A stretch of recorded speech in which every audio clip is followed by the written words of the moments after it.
ဟိုဖေမပေးသွားတယ် တာဝန်နေလို့ဆရာတာဝန်နေလို့ အော်ဟုတ်ပြီ သင် ဆို ကော တော့ င်း ဆရာမနုနုဝင်းဆူတောင်းပေးလို့ရမလား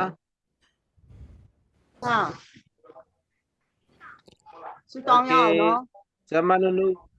နုဝင်း we pray for our opening service ကောင်းမြတ်တော်ဖျားကိုရောကိုကျေးဇူးတင်တယ်ဒီကနေ့မှာကိုရောပြုမဲ့အမှုအတွက်ကျေးဇူးတော်ကိုချီးမွမ်းပါတယ်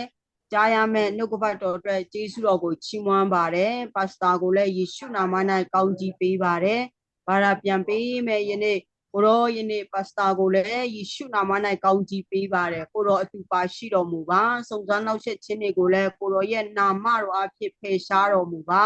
ကျေးဇူးတော်အဖြစ်အစလည်းအဆုံးဝမ်းမြောက်စရာအကြောင်းစုံလင်ရဖို့ဖြစ်စေတော်မူပါယေရှုဖျားနာမ၌စက္ကအနံဆုတောင်းပါ၏အာမင် Amen. Amen. Thank you. Amen. Okay. Finally, it's the last session, and thanks for staying with me until the end. I hope this is a good start of a new journey from your side, and then I'll be staying. And you can send me an email later if you need to. Here is my email address. ဒီနေ့နောက်ဆုံးညအထိတိုင်အောင်ပို့ဆောင်ပေးတဲ့ဘုရားသခင်ရဲ့နာမတော်ကိုလည်းချီးမွမ်းပါတယ်အကယ်၍များဒီကျွန်တော်တို့ရဲ့ဒီခါစာနဲ့ပတ်သက်ပြီးတော့မိန်းများဆရာလေးတွေတခုခုဖြစ်တဲ့ရှိတဲ့ solution တော့အခုဒီနေရာသားမှာဖော်ပြထားတဲ့ကျွန်တော်ရဲ့ email ထဲမှာပို့လို့ရပါတယ် Okay, thank you. Okay. So we've been watching the Bible as a Jesus-centric point of view. ဒီနေရာထဲမှာကျွန်တော်တို့တို့ရဲ့အတိုင်းပါပဲသခင်ယေရှုခရစ်တော်ရဲ့အသွေးတော်အဖြစ်ဘလို့ကျွန်တော်တို့ရဲ့ကယ်တင်ခြင်းကယ်တင်ပို့ကယ်တင်နေဖြစ်တဲ့အကြောင်းကိုကျွန်တော်တို့ဆက်လက်ပြီးတော့ညီကိုချုပ်လေ့လာသွားမှာဖြစ်ပါတယ် Okay. In the last session, we'll be talking about how our journey in the wilderness is completed. ကျွန်တော်တို့နောက်ဆုံးဒီခတ်စာနဲ့ပတ်သက်ပြီးတော့ကျွန်တော်တက်ကာရထဲမှာရှောက်လာနေတဲ့ခရီးစဉ်ဘယ်လိုဖြစ်တယ်လဲဆိုတဲ့အကြောင်းအားလုံးပြောပြီးသွားဖြစ်ပါတယ် So we saw this diagram that people think they come out Egypt and went straight to Canaan. However, the reality is there's a wilderness between Egypt and Canaan for 40 years. ကျွန်တော်တို့ဣသရေလလူမျိုးတွေဒီတက်ကန်ဒရာပြည်မှာဘလို့ရှောက်လှပြီးတော့သူတို့ရဲ့ပါတိုင်နော်ရောက်စီသွားခဲ့ကြောင်းဒီထွက်မြောက်ရာကြတကူလုံးသူတို့ရဲ့ကယ်တီပူကယ်တီနင်းလေ့လာတဲ့အခါမှာနားလည်သဘောပေါက်ပြီးသားဖြစ်လိမ့်မယ်လို့ယုံကြည်မျှော်လင့်ပါတယ် The purpose of the wilderness is to meet Jesus Christ. သူတို့ရဲ့ဒီတက်ကန်ဒရာမှာနော်ခင်းစင်အကြောင်းကိုကျွန်တော်တို့ကြည့်တဲ့အခါမှာအဓိကရဲ့သူတို့ရဲ့ရည်မှန်းချက်ပတ်တိုင်ကတော့ကယ်တင်ခြင်းအကြောင်းဖြစ်ပါတယ် Okay. Can someone read the Bible, Deuteronomy chapter 8, verse 11 to 16, please? Here is the purpose of the wilderness. Yeah. ကျွန်တော်ကတော့ဒီမှာ mobile မှာဖြစ်နေတဲ့အတွက်ကြောင့်တယောက်ယောက်ဖတ်ပေးနိုင်မဲ့သူရှိသလား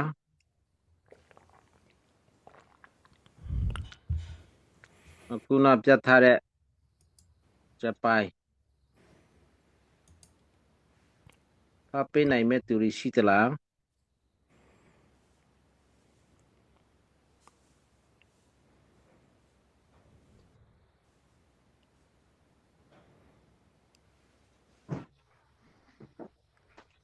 တယောက်ဖတ်ပေးလို့ရမလား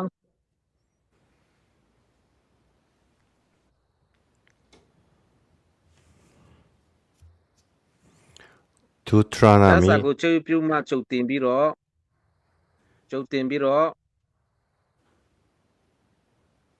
လာပေးခြင်းနဲ့လာပေးစိတ်ချင်ပါတယ်လို့နော်အဲ့လိုမှပဲကျွန်တော်ကမြန်လေးနဲ့တွားလို့ရမှာဖြစ်ပါတယ်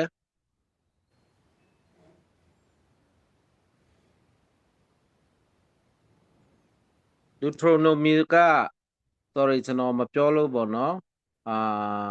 တောလေရာကြားတရားဟောရာကြားဖြစ်တယ်နော်တရားဟောရာကြား Deuteronomy is the 5th book in the Old Testament. 1, 2, 3, 4, 5. 5th book in Old Testament. တရားဟောရာချက်အခန်းကြီး8အပိုင်းငယ် so okay let me read နေ okay ပြီးတော့မှ16ထိယနေ့ငါဆစ်ဆိုသောစီရင်ထုတ်ဖွဲ့ချက် ယနေ့ ညတရားတော်တို့ကိုတင်ဒီမစော ပညာတရားတော်တို့ကိုတင်ဤဖျားသခင်ထာဝရဖျားကိုမိလျော်သောအပြစ်ကိုတကြီးနှင့်ဆောင်တော့တင်ဒီဝါစာစွာ၍ကောင်းသောအိမ်ကိုအောက်မေ့လျက်နေရစဉ်တင်ဤတိုးနွားရွှေငွေအစရှိသောဥစ္စာမျိုးများပြားစဉ်အခါတင်ဒီမာနထောင်သွားခြင်းတို့ရောက်၍အထက်ကျွန်ခံနေရာအဂုတုပြည်မှာကဲ့နှုတ်ဆောင်ယူခဲ့တော်မူထတော့မီးမွေကင်းမီကောက်များ၍ရေမရှိအငတ်ခံရာအရာကြောက်မဲ့ဖွယ်တော့တောကြီးအလယ်၌တင့်ကိုပို့ဆောင်၍မီးပါကြောက်သေးကရေကိုထွက်စေတော်မူထတော့တင့်ကိုနှိမ်ချစုံစမ်း၍နောက်ဆုံး၌ကျေးဇူးပြုလိုတော့ငါတင်ဤဘိုးဘေးမတိဘူးတော့မာနနှင့်တော၌ကျွေးမွေးတော်မူတော့တင်ဤဖျားသခင်ထာဝရဖျားကိုမေ့လျော်၍အာမင် Amen. Yeah. So Amen. the purpose of wilderness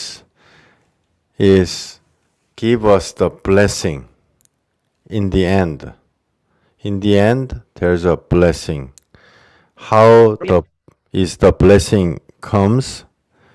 when we become humble, when we repent in the wilderness, the blessing comes to us in the end. တရားဟောရာကြားကရှိစတေကနဲ့စတောက်ကိုရှောက်သူတို့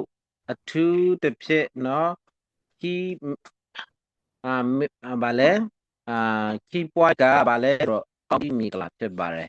ဣတရေလလူမျိုးတွေကသူတို့ကြိုခံနေတဲ့အီဂျစ်ပြည်ကနေသူတို့ရဲ့ရမချက်ပတ်တိုင်ဖြစ်တဲ့ခါနာပြည်ကိုရောက်ဖို့အလို့ငါဒီတက်ကန်ဒရာမှာသူတို့ရှောက်လာတဲ့အခါမှာအဲ့ဒီတခုလုံးအားလုံးကိုကျွန်တော်ကြည့်တဲ့အခါမှာဘုရားတခင်ကသူတို့ကိုကောင်းချီးပေးဖို့ဖြစ်ပါတယ် Thank you Thanks. So the 40 years is not waste of time. It is time of the salvation.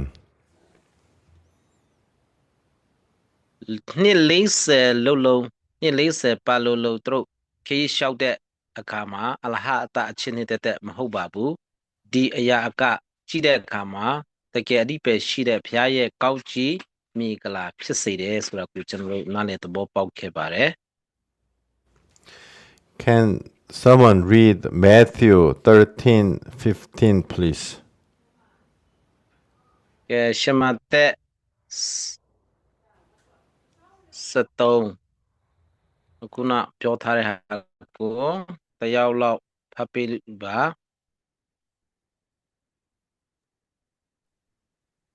အကြောင်းမူကားဤလူမျိုးသည်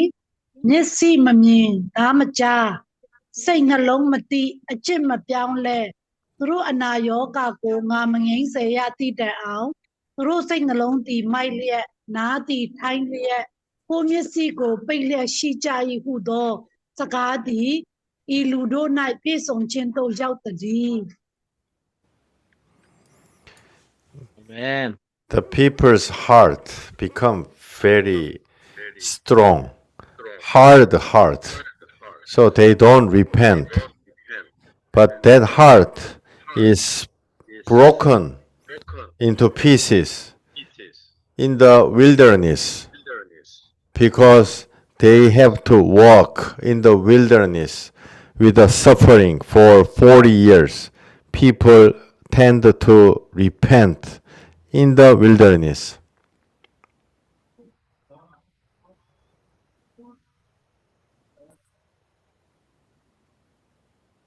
ဣတရေလလူမျိုးတွေရဲ့စိတ်နှလုံးသားဟာအိမ်မသာမှခိုင်မာခဲ့ပါတယ်လုံးဝနောင်တတရားမရှိဘဲနဲ့သူတို့ရဲ့စိတ်နှလုံးသားကခိုင်မာခဲ့ပါတယ်အဲ့ဒီနှစ်40ပတ်လုံးသူတို့ရဲ့တက္ကန္တရခေစီကိုကြည့်တဲ့အခါမှာဘုရားသခင်ကနှလုံးသားကိုနောင်တရပြီးတော့အစိမ့်စိမ့်အပိုက်ပိုက်အမွှားမွှားနဲ့နှလုံးသားကြိတ်ကွဲပြီးတော့နောင်တတရားနဲ့ဘုရားသခင်ကိုလှည့်ပြီးတော့ကောင်းကြီးမင်္ဂလာခံစားဖို့ဘုရားသခင်ရဲ့အလိုတော်ရှိပါတယ် So wilderness is time for us to learn about Jesus and then time for us to be born again through suffering. Hello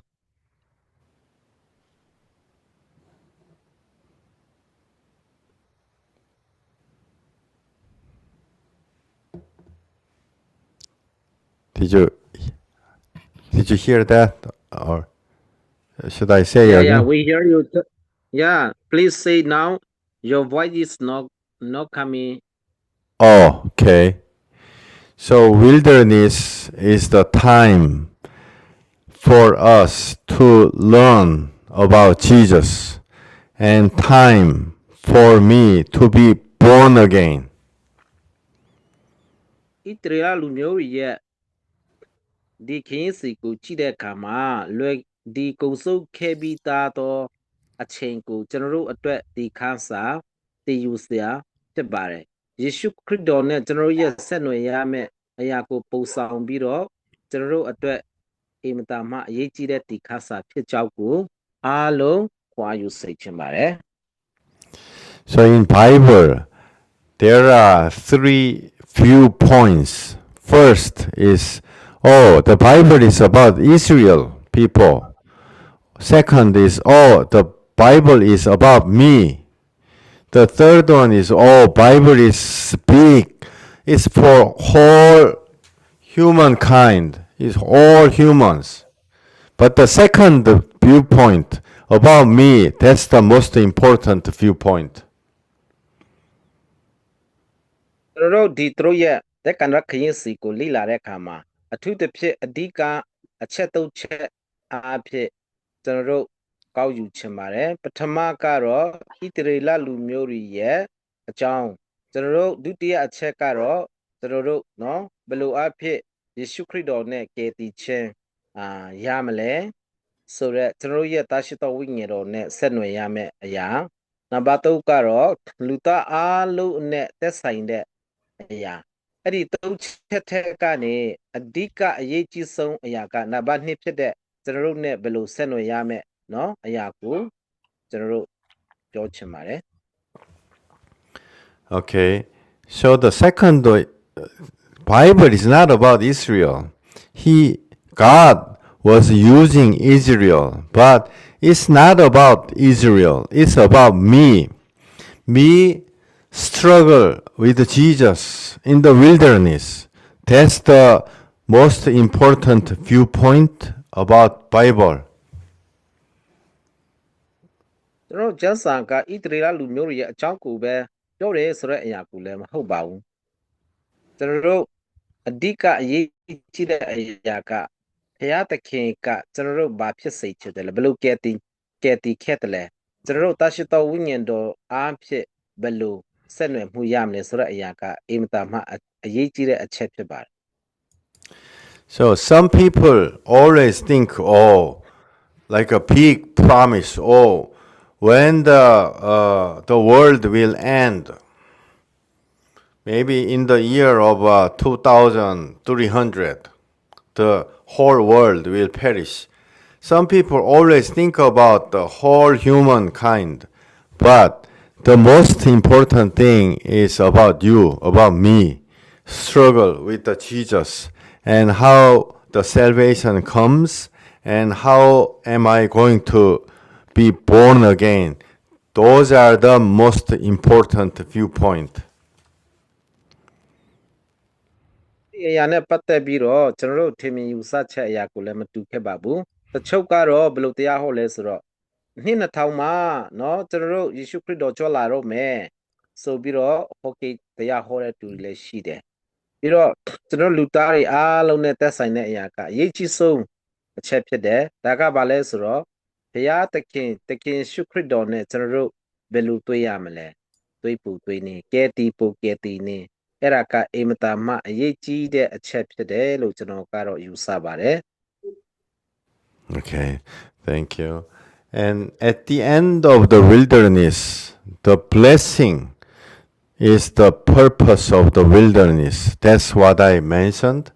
Can someone read the 1 Thessalonians 5:23, please? ကျွန်တော်တို့ First Thessalonians ပထမဖြစ်တယ်နော်ပထမသက်တလောနေခုနပြောထားတဲ့ချက်ကိုလည်းတယောက်ဖတ်ပါဒီဣတရီလလူမျိုးတွေတက်ကန်ရတရှောက်လို့သူတို့ရဲ့ခန္ဓာပြည်ကိုသွားတဲ့အခါမှာကျွန်တော်တို့ဘာကိုမြင်ရတယ်လဲဆိုလို့ရှင်တော့ဘုရားသခင်ကဣတရီလလူမျိုးတွေကိုကံတီချင်းရစိတ်ပြီးတော့ကောင်းကြီးမီကလာအပြည့်နဲ့ပေါ့နော်ခန္ဓာပြည်ကိုဝင်စိတ်ချင်ပါတယ်အဲ့ဒီခန္ဓာပြည်ကိုဝင်နေဆိုတဲ့အရာကကျွန်တော်တို့ကောင်းကြီးမီကလာကဲတီချင်းတရားကိုဆိုလိုတာဖြစ်ပါတယ်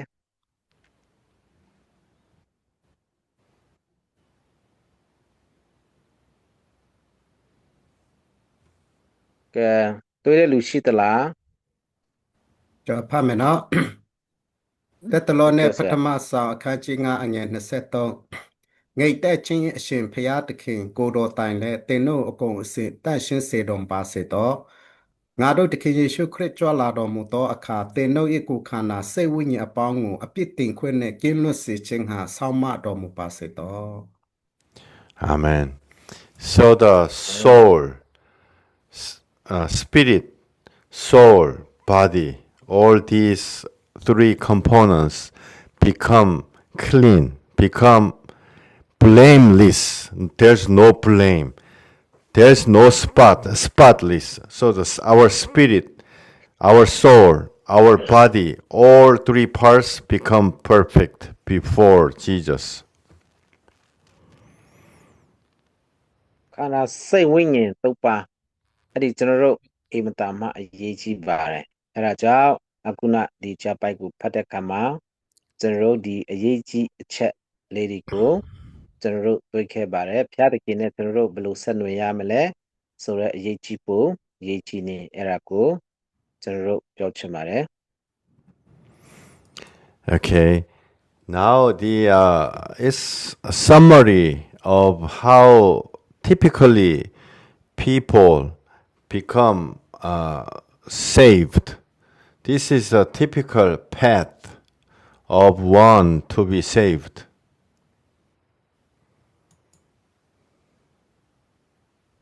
ကျွန်တော်တို့အကြည့်ချုပ်အနေနဲ့လူသားတွေအားလုံးကျွန်တော်တို့ကဲတင်ရမယ်เนาะကဲတီချစ်တရားနဲ့ပတ်သက်ပြီးတော့ဒါကအိမ်မတာမှအရေးကြီးတဲ့အချက်ဖြစ်ပါတယ်အဲ့ဒီအရာကိုကျွန်တော်ဆက်လက်ပြီးတော့ကြည့်ကြရအောင်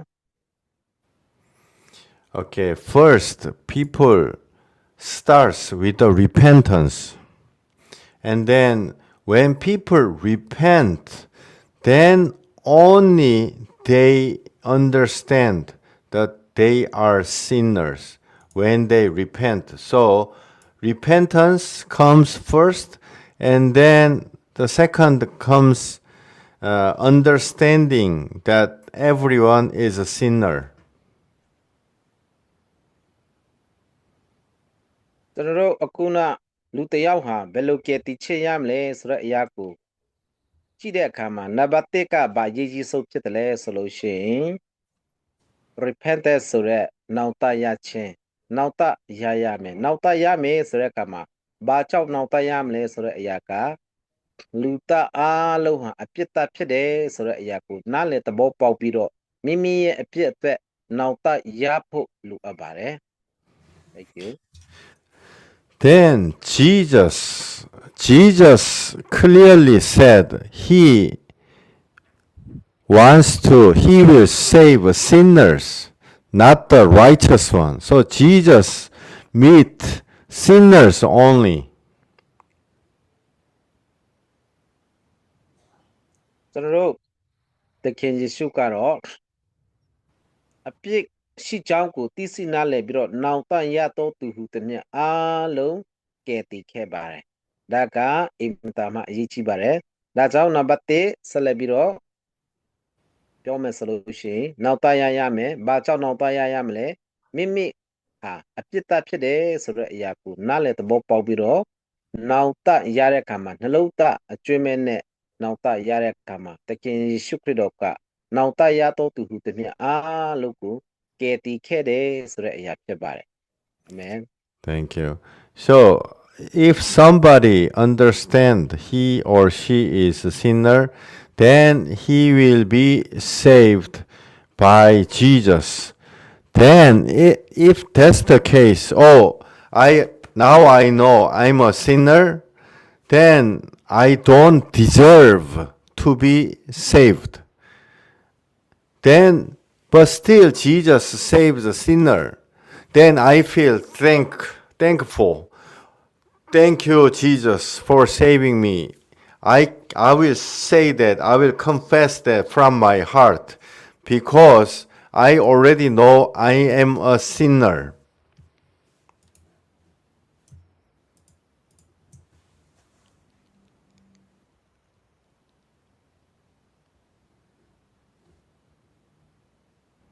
Hello.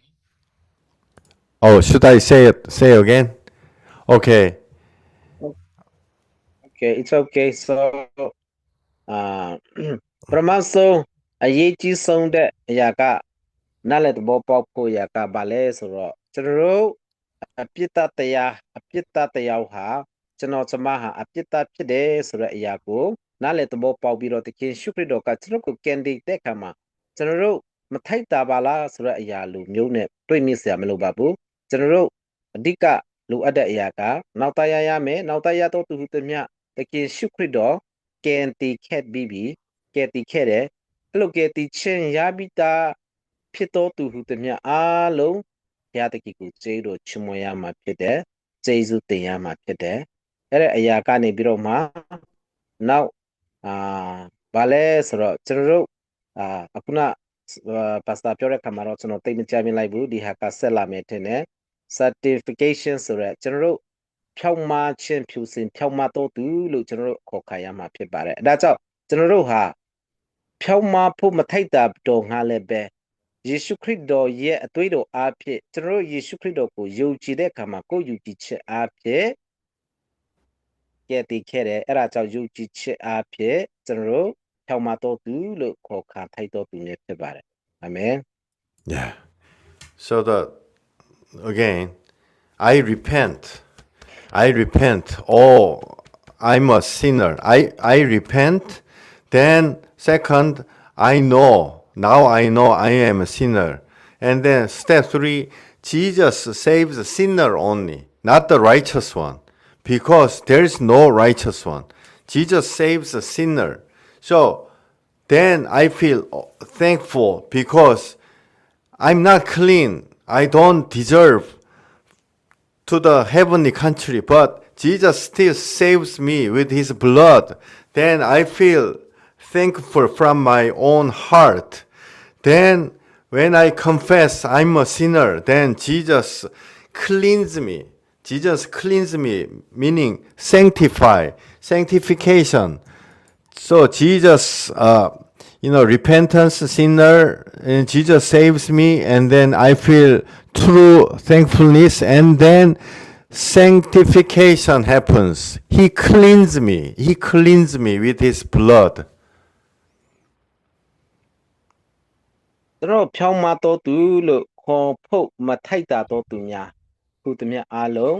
ဂျေဇုတော်အားဖြင့်ပါခါဆရတယ်လဲဆိုတော့မိမိရဲ့အဖြစ်ကိုနောက်တန်ရပြီးတော့နှလုံးသားကျွမ်းမဲနဲ့ယေရှုခရစ်တော်ကိုယုံကြည်တဲ့အခါမှာယေရှုခရစ်တော်ကအပြစ်ရှိတော်သူများကိုကယ်တင်ခဲ့တယ်အဲ့ဒီအပြစ်ရှိတော်သူဟုသမျှကယ်တင်ခြင်းခါတော်သူများအားလုံးဖြောင်းမတော်သူလို့ခေါ်ခံထိုက်တော်သူများဖြစ်ပါတယ်အဲ့ဒါကိုကျွန်တော်ဂျေဇုတော်လို့ခေါ်ပါတယ်ဒါကြောင့်သခင်ယေရှုခရစ်တော်ဟာအပြစ်ရှိပြီးတော့နောက်တရတော်သူဟုသမျှသူ့စီကိုလှက်တော်သူဟုသမျှကယ်တင်ဖို့ရာအစင်တင်ဆက်လက်ရှိနေကြောင်းကျွန်တော်တို့ပြောသွားချင်ပါတယ် Thank you Thank you. And then when I become cleansed, then I become union. I am unified with Jesus. Jesus and myself become one. And then the true peace comes into my mind.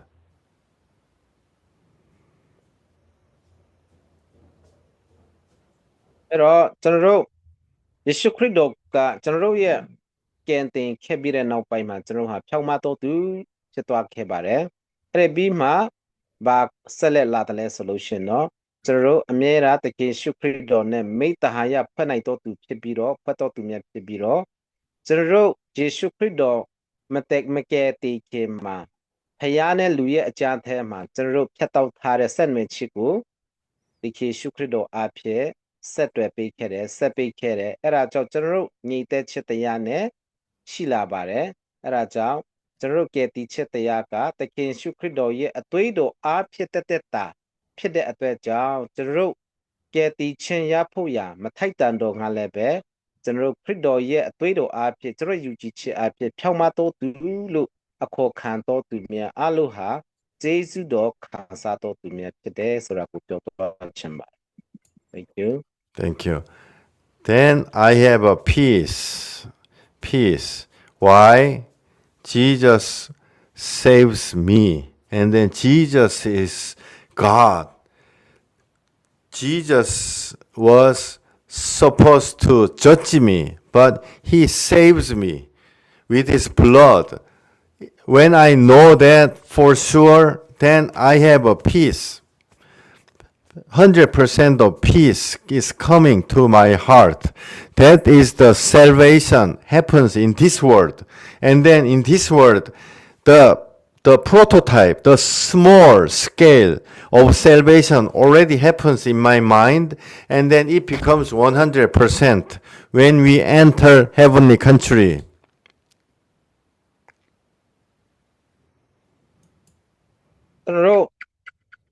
ယေရှုခရစ်တော်နဲ့တွေ့ပြီးတဲ့နောက်ပိုင်းမှာတော့ကျွန်တော်နှလုံးသားထဲမှာညီသက်ခြင်းတရားနဲ့ပြည့်ရှာတော်သူများ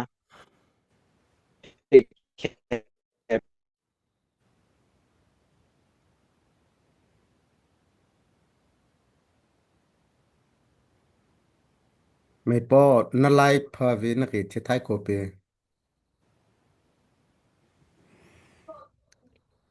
Hello and my connection is a little bit bad so because my connection is very bad so Pastor Ken we continue translation please Okay I'm ready Pastor Okay.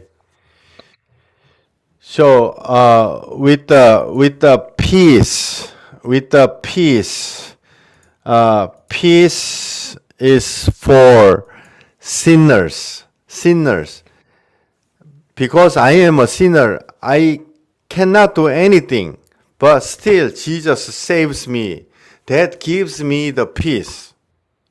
On the opposite side, if I have to do a lot of work and then do a lot of homework to be saved, then I will be nervous. I will not have peace. But now, Jesus saves a sinner. Sinner has nothing. I can do for salvation, then peace comes into my mind. That is the peace of the salvation. ကျွန်တော်ငြိမ်သက်ခြင်းနော်ကဲတင်ခြင်းနဲ့ပတ်သက်တဲ့ငြိမ်သက်ခြင်းကိုကျွန်တော်တို့ဘသူတွေကအစစ်မှန်တကယ်ရတယ်လဲဆိုတော့ငါဒီအပြစ်သားဖြစ်တယ်လို့တကယ်သိမိထားတဲ့သူပေါ်မှာပဲဒီကဲတင်ခြင်းနဲ့ဆိုင်တဲ့ငြိမ်သက်ခြင်းကရတာဖြစ်တယ်။ဘာဖြစ်လို့လဲဆိုတော့ကိုယ့်ရဲ့အပြစ်တွေအလုံးယေရှုခရစ်တော်ကအကျွင်းမဲ့ကဲတင်ခဲ့တဲ့အတွက်ကြောင့်ဖြစ်တယ်။ကိုလှုပ်เสียမလို့ဘူး။တကယ်လှုပ်မြကဲတင်ချရဖို့ကိုလှုပ်ဆောင်เสียလိုတယ်ဆိုရင်ကိုယ့်ရဲ့လှုပ်ဆောင်မှုအပေါ်မှာမူတည်နေမယ်ဆိုရင်ကိုယ့်ရဲ့လှုပ်ဆောင်မှုကပြည့်ပြည့်စုံစုံမရှိနိုင်တဲ့အတွက်ကြောင့်စိတ်ချမှုငြိမ်သက်မှုရနိုင်မှာမဟုတ်ဘူးလိပ်ပြလုံနိုင်မှာမဟုတ်ဘူးအခုခရစ်တော်ရဲ့ကယ်တင်ခြင်းကအပြစ်သားတွေအတွက်အပြစ်သားကနားလည်တဲ့အခါမှာအိုးယေရှုကငါ့ကိုလုံးဝပြစ်ပိုက်ကယ်ပြီးဆိုတဲ့ငြိမ်သက်ခြင်းကိုရရှိပိုင်ဆိုင်တာဖြစ်တယ် Thank you. Next one is the wrong one, fake one, fake salvation. Counterfeit means it's not true, it's a fake one. နောက်တစ်ခုကတော့ကျွန်တော်တို့ကယ်တင်ခြင်းနဲ့ပတ်သက်ပြီးတော့မှားယွင်းသောเนาะကယ်တင်ခြင်းနဲ့ဆိုင်တဲ့အရာမှားယွင်းသောအရာတွေအကြောင်းကိုကျွန်တော်ပြောပြမယ် Okay, if someone does not repent, then he does not know he's the sinner. ကျွန်တော်တဆုံတူကနောင်တတရားမရဘူးဆိုရင်အဲ့ဒီလူကငါဟာအပြစ်သားဖြစ်တယ်လို့ဘယ်တော့မှခံယူဝန်ခံနိုင်မှာမဟုတ်ဘူး If someone think he's not sinner, then Jesus does not save him or her. တကယ်လို့များအဲ့ဒီလူကငါဒီအပြစ်သားဖြစ်တယ်ဆိုတော့မခံယူနိုင်နားမလည်နိုင်ဘူးဆိုရင်ယေရှုခရစ်တော်ဒီအပြစ်သားများကိုကယ်တင်တယ်ဆိုတဲ့ယေရှုရဲ့ကယ်တင်ခြင်းကလည်းသူ့အတွက်လိုအပ်တယ်လို့ခံယူနိုင်မှာမဟုတ်ဘူး If I'm not a sinner, I have no appreciation. I will not be thankful about the grace, because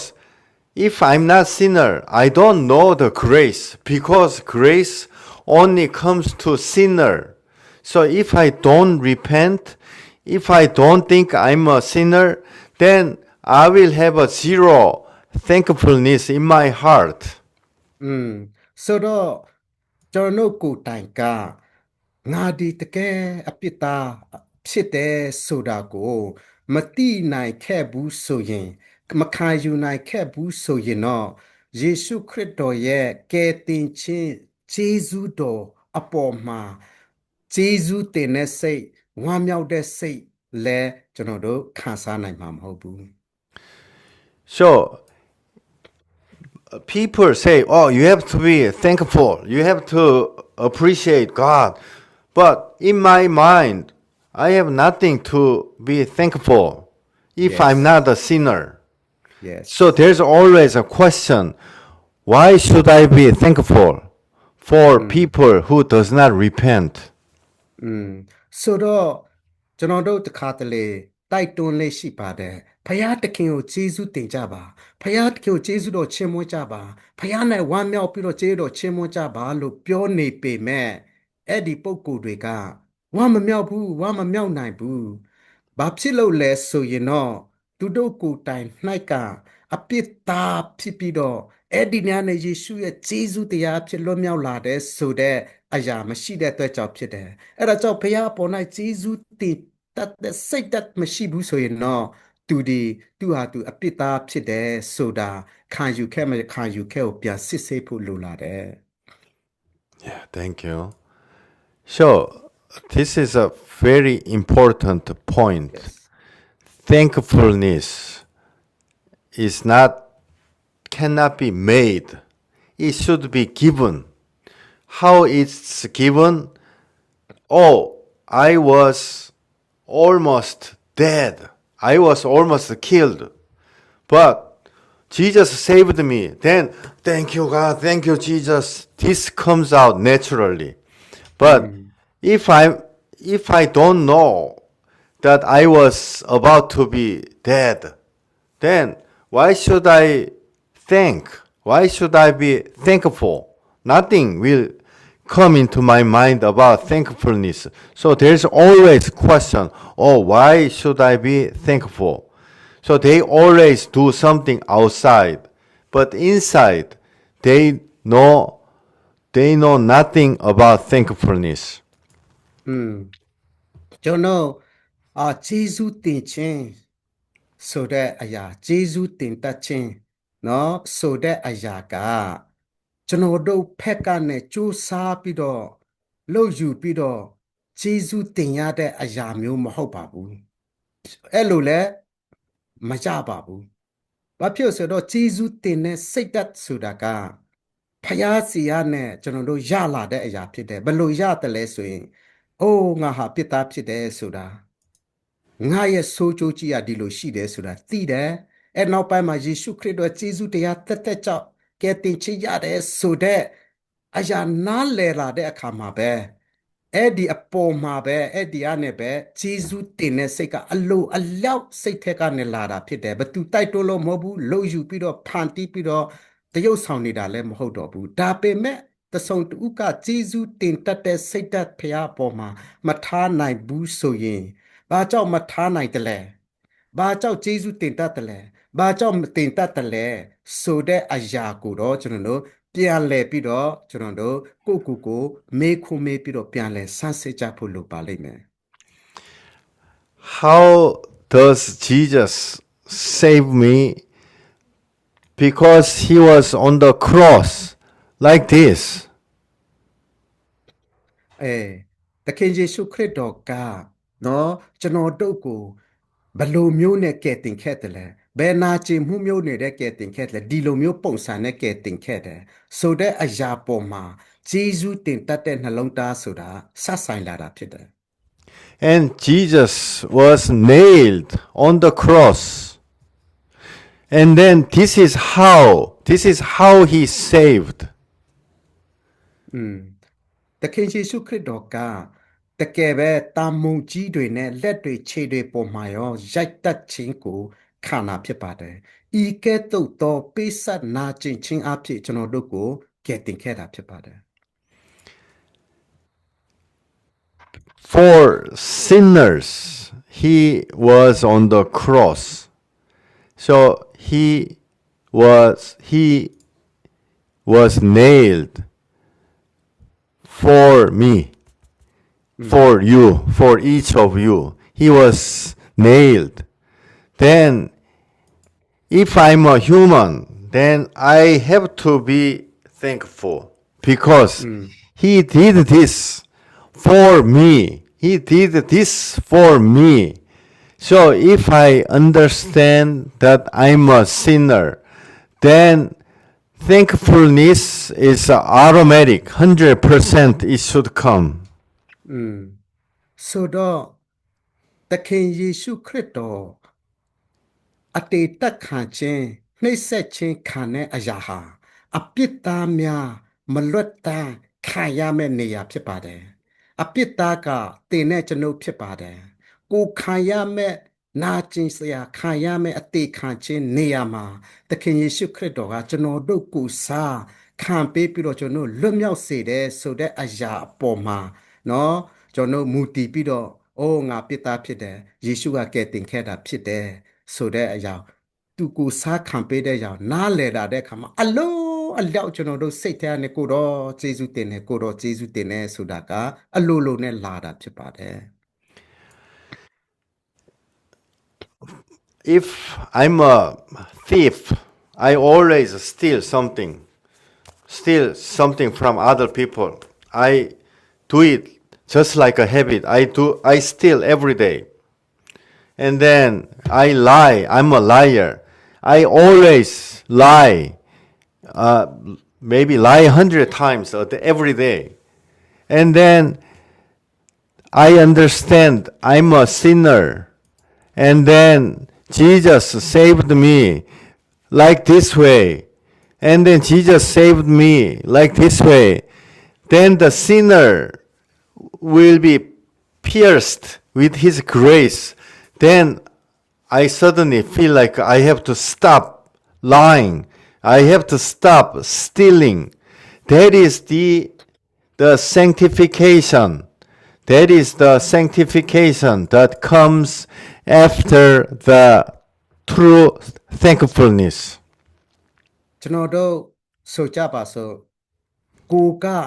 အမြဲတမ်းခိုးနေတဲ့သူတခိုးကြီးခိုးနေရင်းနဲ့ကိုလိန်လဲလိန်ရသေးတယ်ဆိုတော့ခိုးနေတဲ့လိန်နေတဲ့သူကကိုဟာကိုအပြစ်ကြီးတယ်ပြစ်သားဆိုတာနားလည်လာတယ်ဒါပေမဲ့သခင်ခရစ်တော်ကငါရဲ့ဒီလိုခိုးချစ်လိန်ချစ်အပြစ်ဒဏ်တွေအလုံးကိုစားနာခြင်းစွာခံပေးလိုက်ပြီးဆိုတာသဘောပေါက်လာတာနဲ့နှလုံးသားထဲမှာတကယ်ပဲခိုက်ပြီးတော့စူးပြီးတော့နားလည်လာတဲ့အခါမှာအလိုအလျောက်နဲ့ယေရှုကိုသခင်ယေရှုဂျေဇုတင်နဲ့စိတ်ဝင်လာတယ်တပြိုင်နက်တည်းမှာပဲဒီနားလည်တဲ့ကဲတင်ချို့နားလည်တဲ့အရာကငါအပြစ်မလုပ်တော့ဘူးငါမလိန်ရတော့ဘူးငါမခိုးတော့ဘူးကွာဆိုတဲ့ဆုံးဖြတ်ချက်ကခိုက်ခိုက်မှသူ့နှလုံးသားထဲမှာဝင်လာတာဖြစ်တယ်အဲ့ဒါနဲ့သူကလေခိုးချင်းလိန်ချင်းတွေမလှုပ်လာတော့တဲ့အခါမှာဘာအသက်တာကိုရောက်လာတယ်လဲဆိုတော့တန်ရှင်းဖြူစီခြင်းအသက်တာဖဲကိုကြီးပြင်းလာတာကြီးထွားလာတာဖြစ်တယ် Amen. So it all starts from repentance and then understand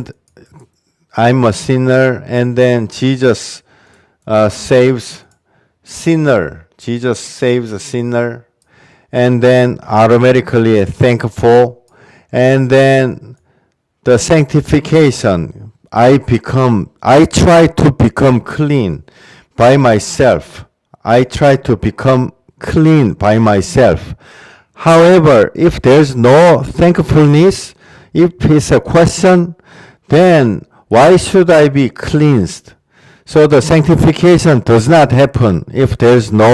thankfulness. ကျွန်တော်အစမှနောင်တတရားကဆာလာတာဖြစ်ပါတယ်နောင်တရလာတဲ့သူကမိမိ၌ဘလောက်အပြစ်ကြီးတယ်လဲအပြစ်သားဘလောက်ဖြစ်တယ်လဲဆိုတာ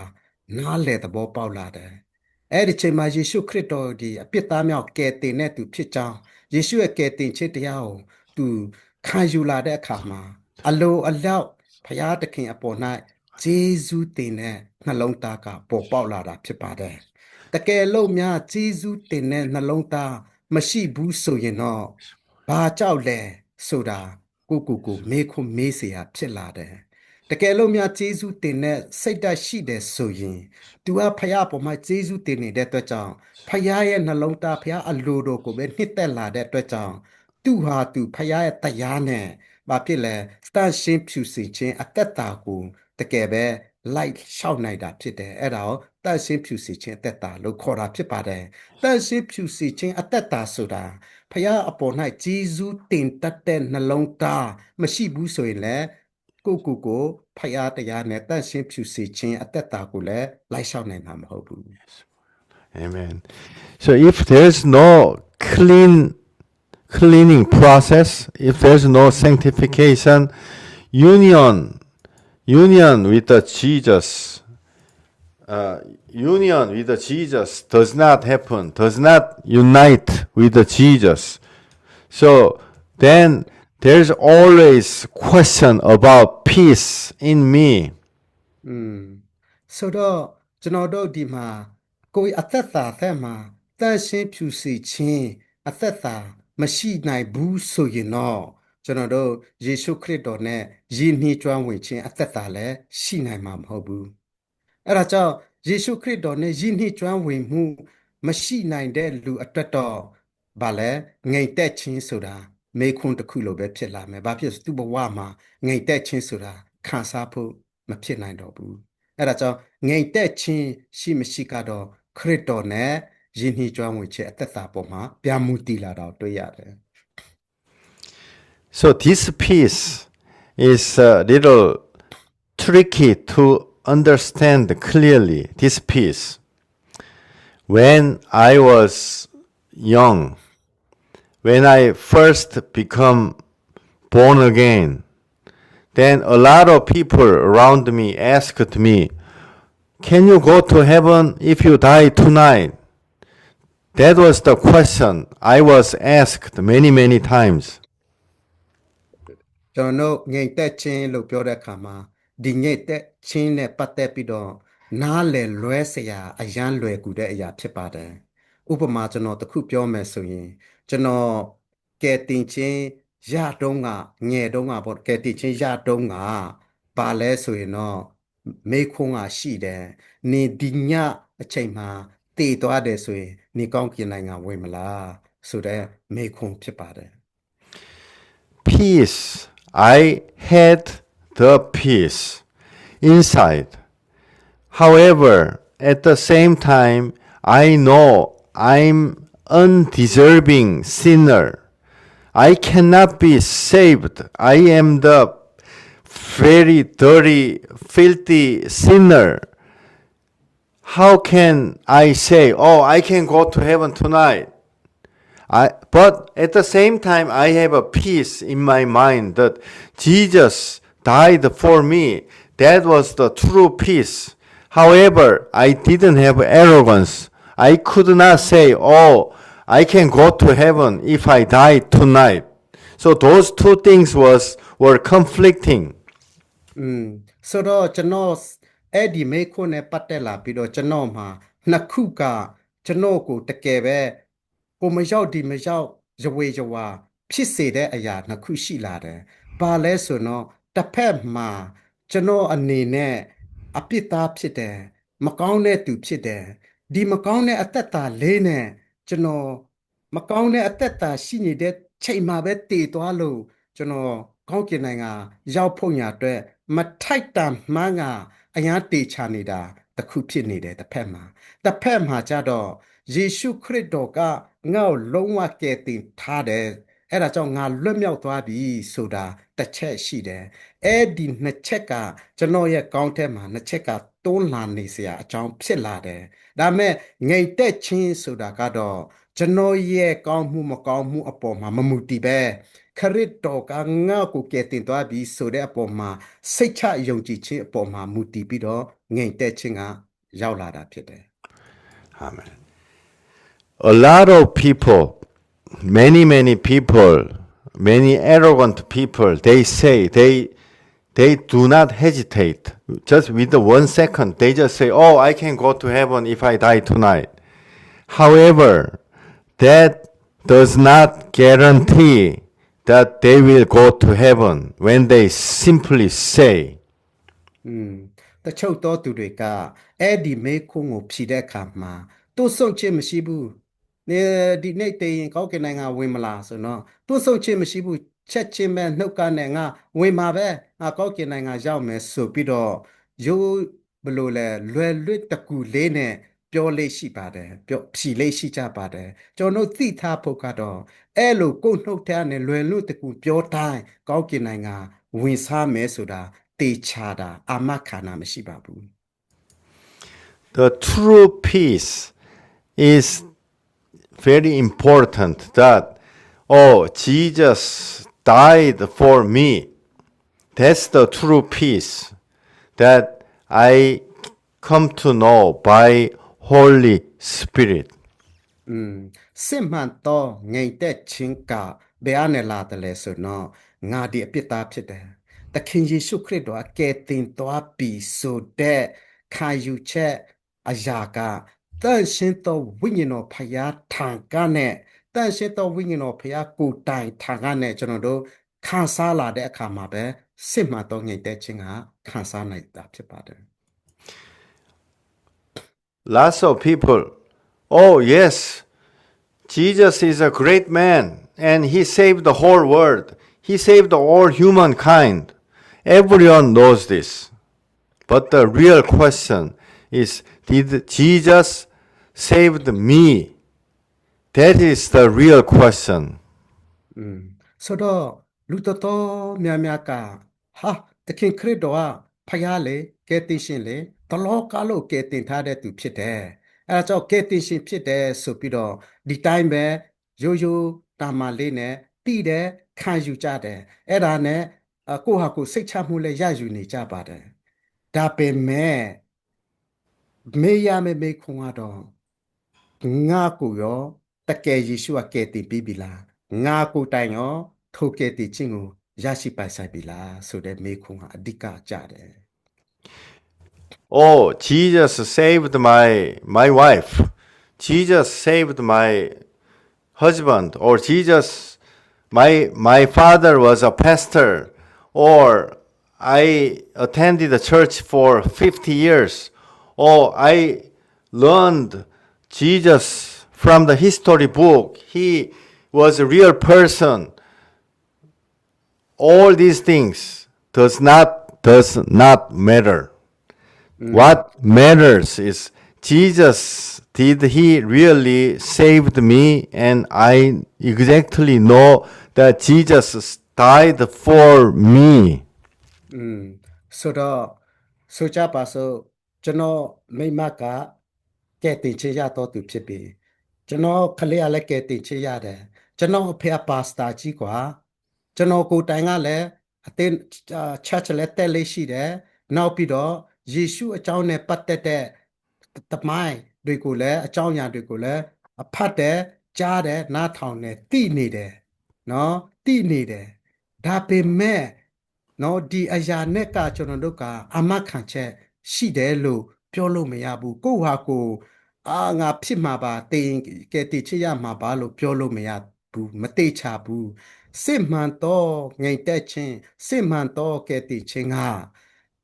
တခင်ယေရှုကငါကိုတကယ်ကဲတင်ခဲ့ပြီလားငါရောသူ့ရဲ့ကဲတင်ချစ်ကိုနှစ်ဖူးတွေ့ဒုတွေ့ရရှိခံစားပြီလားစိတ်ချရပြီလားဆိုတဲ့အပေါ်မှာပဲမူတည်တာဖြစ်ပါတယ် So when I was young, the true peace, 100% I knew Jesus died for me. Jesus died for me. But the assurance about salvation came later. Later, after 3 years, 5 years later, the assurance come to my mind. Because I repented in the first place, or Jesus truly died for me, and then I am an undeserving sinner. So I cannot arrogantly say, oh yeah, I will be 100% saved. Even though I have the peace in my mind, I could not say, how can a sinner say, oh, I'll be saved 100%? I could not say. So those true repentance bring those two things into humble mind. ကျွန်တော်ငယ်တုန်းကယေရှုအကြောင်းယေရှုကကျွန်တော်ကျမတို့ကဲတင်တယ်ကဲတင်ခဲ့တယ်ဆိုတဲ့အရာကျွန်တော်သိခဲ့တယ်နားလည်ပါတယ်သဘောလည်းတူပါတယ်ယုံလည်းယုံကြည်ခဲ့ပါတယ်ဒါပေမဲ့ကျွန်တော်အထက်မှာငြိမ်သက်ခြင်းမရှိနိုင်ဘူးစိတ်ချမှုလည်းမရှိနိုင်ပါဘူးကုန်သိပါတယ်ခရိယာတယောက်အနေနဲ့လည်းရှိနေပါတယ်ဒါပေမဲ့စိတ်ချမှုမရဘူးငြိမ်သက်ခြင်းမရှိပါဘူးအဲ့ဒါကြောင့်ကျွန်တော်တို့ကအပြစ်သားကမထိုက်တာနိုင်ဘူးဆိုတာတစ်ဖက်မှာကျွန်တော်လုံးဝသိတယ်ရှင်းရှင်းလင်းလင်းရှိတယ်ဒါပေမဲ့တစ်ဖက်မှာယေရှုခရစ်တော်ကကျွန်တော်ကိုတကယ်ကယ်တင်ပြီးဆိုတာ但是到为了他呢，就弄那弄到的阿妈的那普对路对这个用起来看啥啦的阿卡扎嘛，这个人的钱，给的去谁家木亚的别的，就那耶稣讲我地比来看比闹掰，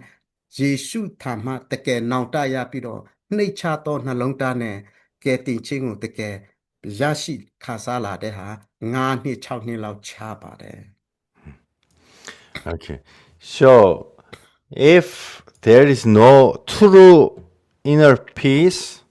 then what happens that the people have a question about their salvation. အဲ့ဒါကြောင့်ကျွန်တော်တို့သက်သာသက်မှာကဲတင်ခြင်းစိတ်ချမှုငြိမ်သက်ခြင်းမခံစားနိုင်သေးဘူးဆိုရင်တော့အဲ့ဒီလူတွေကတော့ငါရဲ့ကဲတင်ခြင်းကများ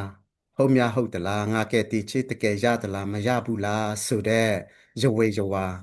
အသက်တာထဲမှာပြရောက်လေရှိပါတယ် So when I evangelize people, then some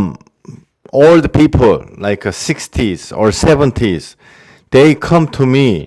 and secretly confess, "Oh, Pastor, I am worried because I don't know I am saved or not." There's multiple people, many people say the same thing when they become 60 or 70. I don't know I am truly saved or not. ကျွန်တော်အဝကလေးတရားကိုလူမြောက်များစွာမှာဝင်ဟပြီးပါပြီအဲ့ဒီထဲမှာအယောက်60 90လောက်ကလေကျွန်တော်ထောင်လာပြီးတော့တိတ်တကိုးလေးနဲ့ရင်ဖွင့်ပြီးတော့ပြောလာတဲ့အရာရှိပါတယ်အဲ့ဒါတော့ပါလဲဆိုတော့ငါကဲတင်ချင်းရပြီလားမရသေးဘူးလားဆိုတာငါဟာနဲ့ငါစိတ်မချနိုင်ဘူးမတိနိုင်သေးဘူးပါစတာရေဆိုပြီးတော့ငါစီမှာအကူကြီးတောင်းတဲ့ပုံစံနဲ့ရင်လာဖွင့်တဲ့သူတွေအယောက်90လောက်ရှိပါတယ် So I tell them, "Oh, you start over. Start over means start again from repentance. Repentance.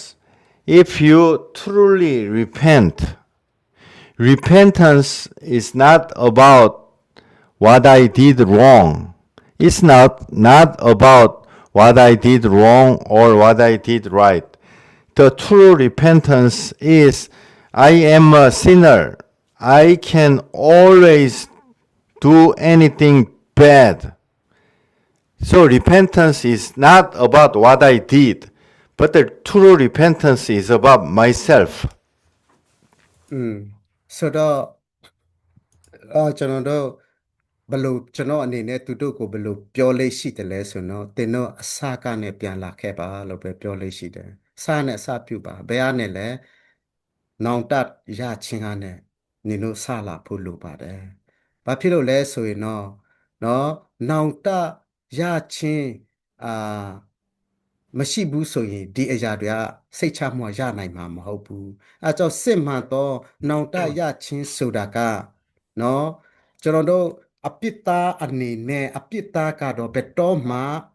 မကောင်းနိုင်မှာမဟုတ်ဘူးအပြစ်ပဲမှားရွေးချေပဲဆက်ပြီးတော့လုံနေမဲ့သူတွေဖြစ်နေတယ်အဲ့ဒါကြောင့်ကျွန်တော်တို့နောင်တရချင်းဆိုတာကငါဒီတကယ်မှားတဲ့သူဖြစ်တယ်ငါဒီတကယ်အပြစ်သားဖြစ်တယ်ဆိုတဲ့အပေါ်မှာကိုယ့်ရဲ့လုံမှားပြောမှားတဲ့အရာပေါ်မှာဝမ်းနေတာမျိုးမဟုတ်ဘဲနဲ့ငါဒီတကယ်မှားတဲ့သူတကယ်အပြစ်ရှိတဲ့သူဖြစ်တယ်ဆိုတဲ့အရာကိုလုံးဝခံယူပြီးတော့ငါမှားတယ်ကွာငါမကောင်းဘူးကွာငါမဖြစ်သင့်တော့ဘူးကွာဆိုတဲ့နောင်တတရားကနဲ့အစပြုလာဖို့လိုပါတယ် Repentance about myself is like this. I'm a rich person. I have a lot of money. So I never steal anything. Oh, why should I steal things from others? Because I already have a lot of money. So I never steal anything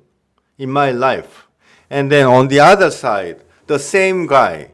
But if I was born in the orphanage, for example, and then I've been poor, I have no money, then same guy, I steal a lot, many times, 100 times a day. Then this guy and this guy, same guy. One guy did not steal anything, clean criminal record. But this guy was arrested 100 times. However, God sees this guy and this guy, the same guy, because inside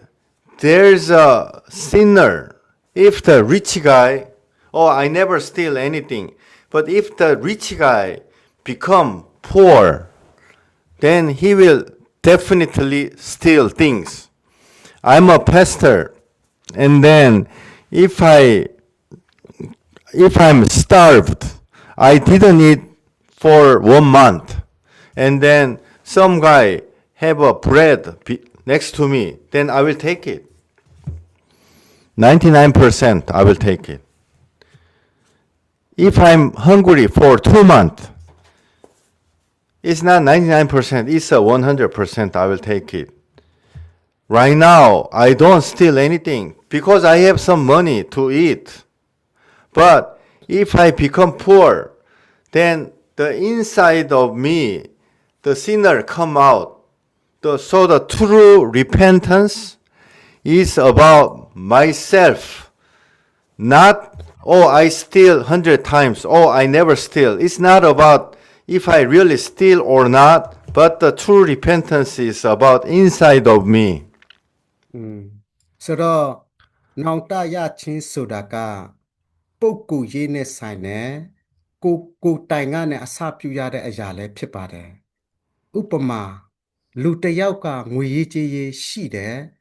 လုံလောက်မှုရှိနေတဲ့အတွက်ကြောင့်ပိုက်ဆံခိုးเสียမလို့ဘူးသူများစီမှာလူယူเสียမလို့ဘူးအဲ့ဒါကြောင့်နော်ဥပဒေမျက်လုံးနဲ့ကြည့်မယ်ဆိုရင်သူ့မှာအပြစ်အနာစာတစ်ခုမှ record မရှိဘူးပြစ်နာစာမတွေ့ရဘူးနော်သူ့မှာလုံလောက်နေတာကိုဒါပေမဲ့တစ်ဖက်မှာကျတော့ဆိုကြပါစို့မိဘမဲ့ကေဟာမှာရှိပြီးတော့ငါပြဲပြီးတော့နေတဲ့သူကတအားငါပြက်တဲ့အတွက်ကြောင့်ခိုးလေးရှိတယ်လိန်နဲ့လိန်တယ်နော်ဖြစ်တယ်ဒါပေမဲ့ဒီနှစ်ဦးကဟိုဖက်လူကငါတော့ကောင်းပါတယ်လို့ထင်လိမ့်မယ်ဒီဖက်လူစိုးတယ်လို့ထင်ဖယားအမေပါတော့နှစ်ဦးစလုံးကအပြစ်သားဖြစ်ပါတယ်နှစ်ဦးစလုံးကအပြစ်သားဖြစ်ပါတယ်ဘာဖြစ်လို့လဲဆိုရင်ဥပမာကျွန်တော်ကိုယ်တိုင်ပါစတာဖြစ်တယ်ဒါပေမဲ့ပါစတာဖြစ်တဲ့အတွက်ကြောင့်သူများစီမှာစားစရာတွေလူယူစားတာမျိုးတော့မရှိဘူး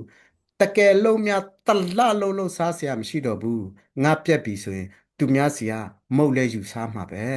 စားငါပြက်တေမဲ့အစားတော့စားမှာပဲနှစ်လဆိုရင်တော့ကျွန်တော်တကယ်ဒါမျိုးတွေစားစရာတွေမတရားလဲလုတ်ဖြစ်မှာပဲအဲ့ဒါကြောင့်ကျွန်တော်တို့အစီပြည်နေတုံးမှာကောင်းတဲ့အရာနဲ့နော်အစီမပြည်တော့တဲ့အရာမှာလဲအစီပြည်နေတုံးမှာကောင်းနေတဲ့အတွက်ကြောင့်အမှားမရှိတဲ့ကြောင့်ငါအပြစ်မရှိဘူးလို့ပြောလို့မရဘူးအစီမပြည်တော့တဲ့ချိန်မှာလဲနေလုံမှာပဲဆိုလိုတာနေ့အထက်နဲ့အပြစ်ကိုရှိနေတယ်အဲ့ဒါကြောင့်ဖခင်အမိမှာအပြစ်သားတွေကြီးပါပဲကျွန်တော်တို့နှလုံးသားထဲကနဲ့အထဲကနဲ့ကိုဒီအပြစ်သားဖြစ်တယ်ဆိုအမှန်တကယ်မြင်တွေ့ပြီးတော့ကိုကနဲ့အစပြုပြီးတော့အပြစ်သားဖြစ်ချတဲ့နောင်တရဖို့ပဲကျွန်တော်တို့အစပြုဖို့လိုအပ်ပါတယ် Amen. Can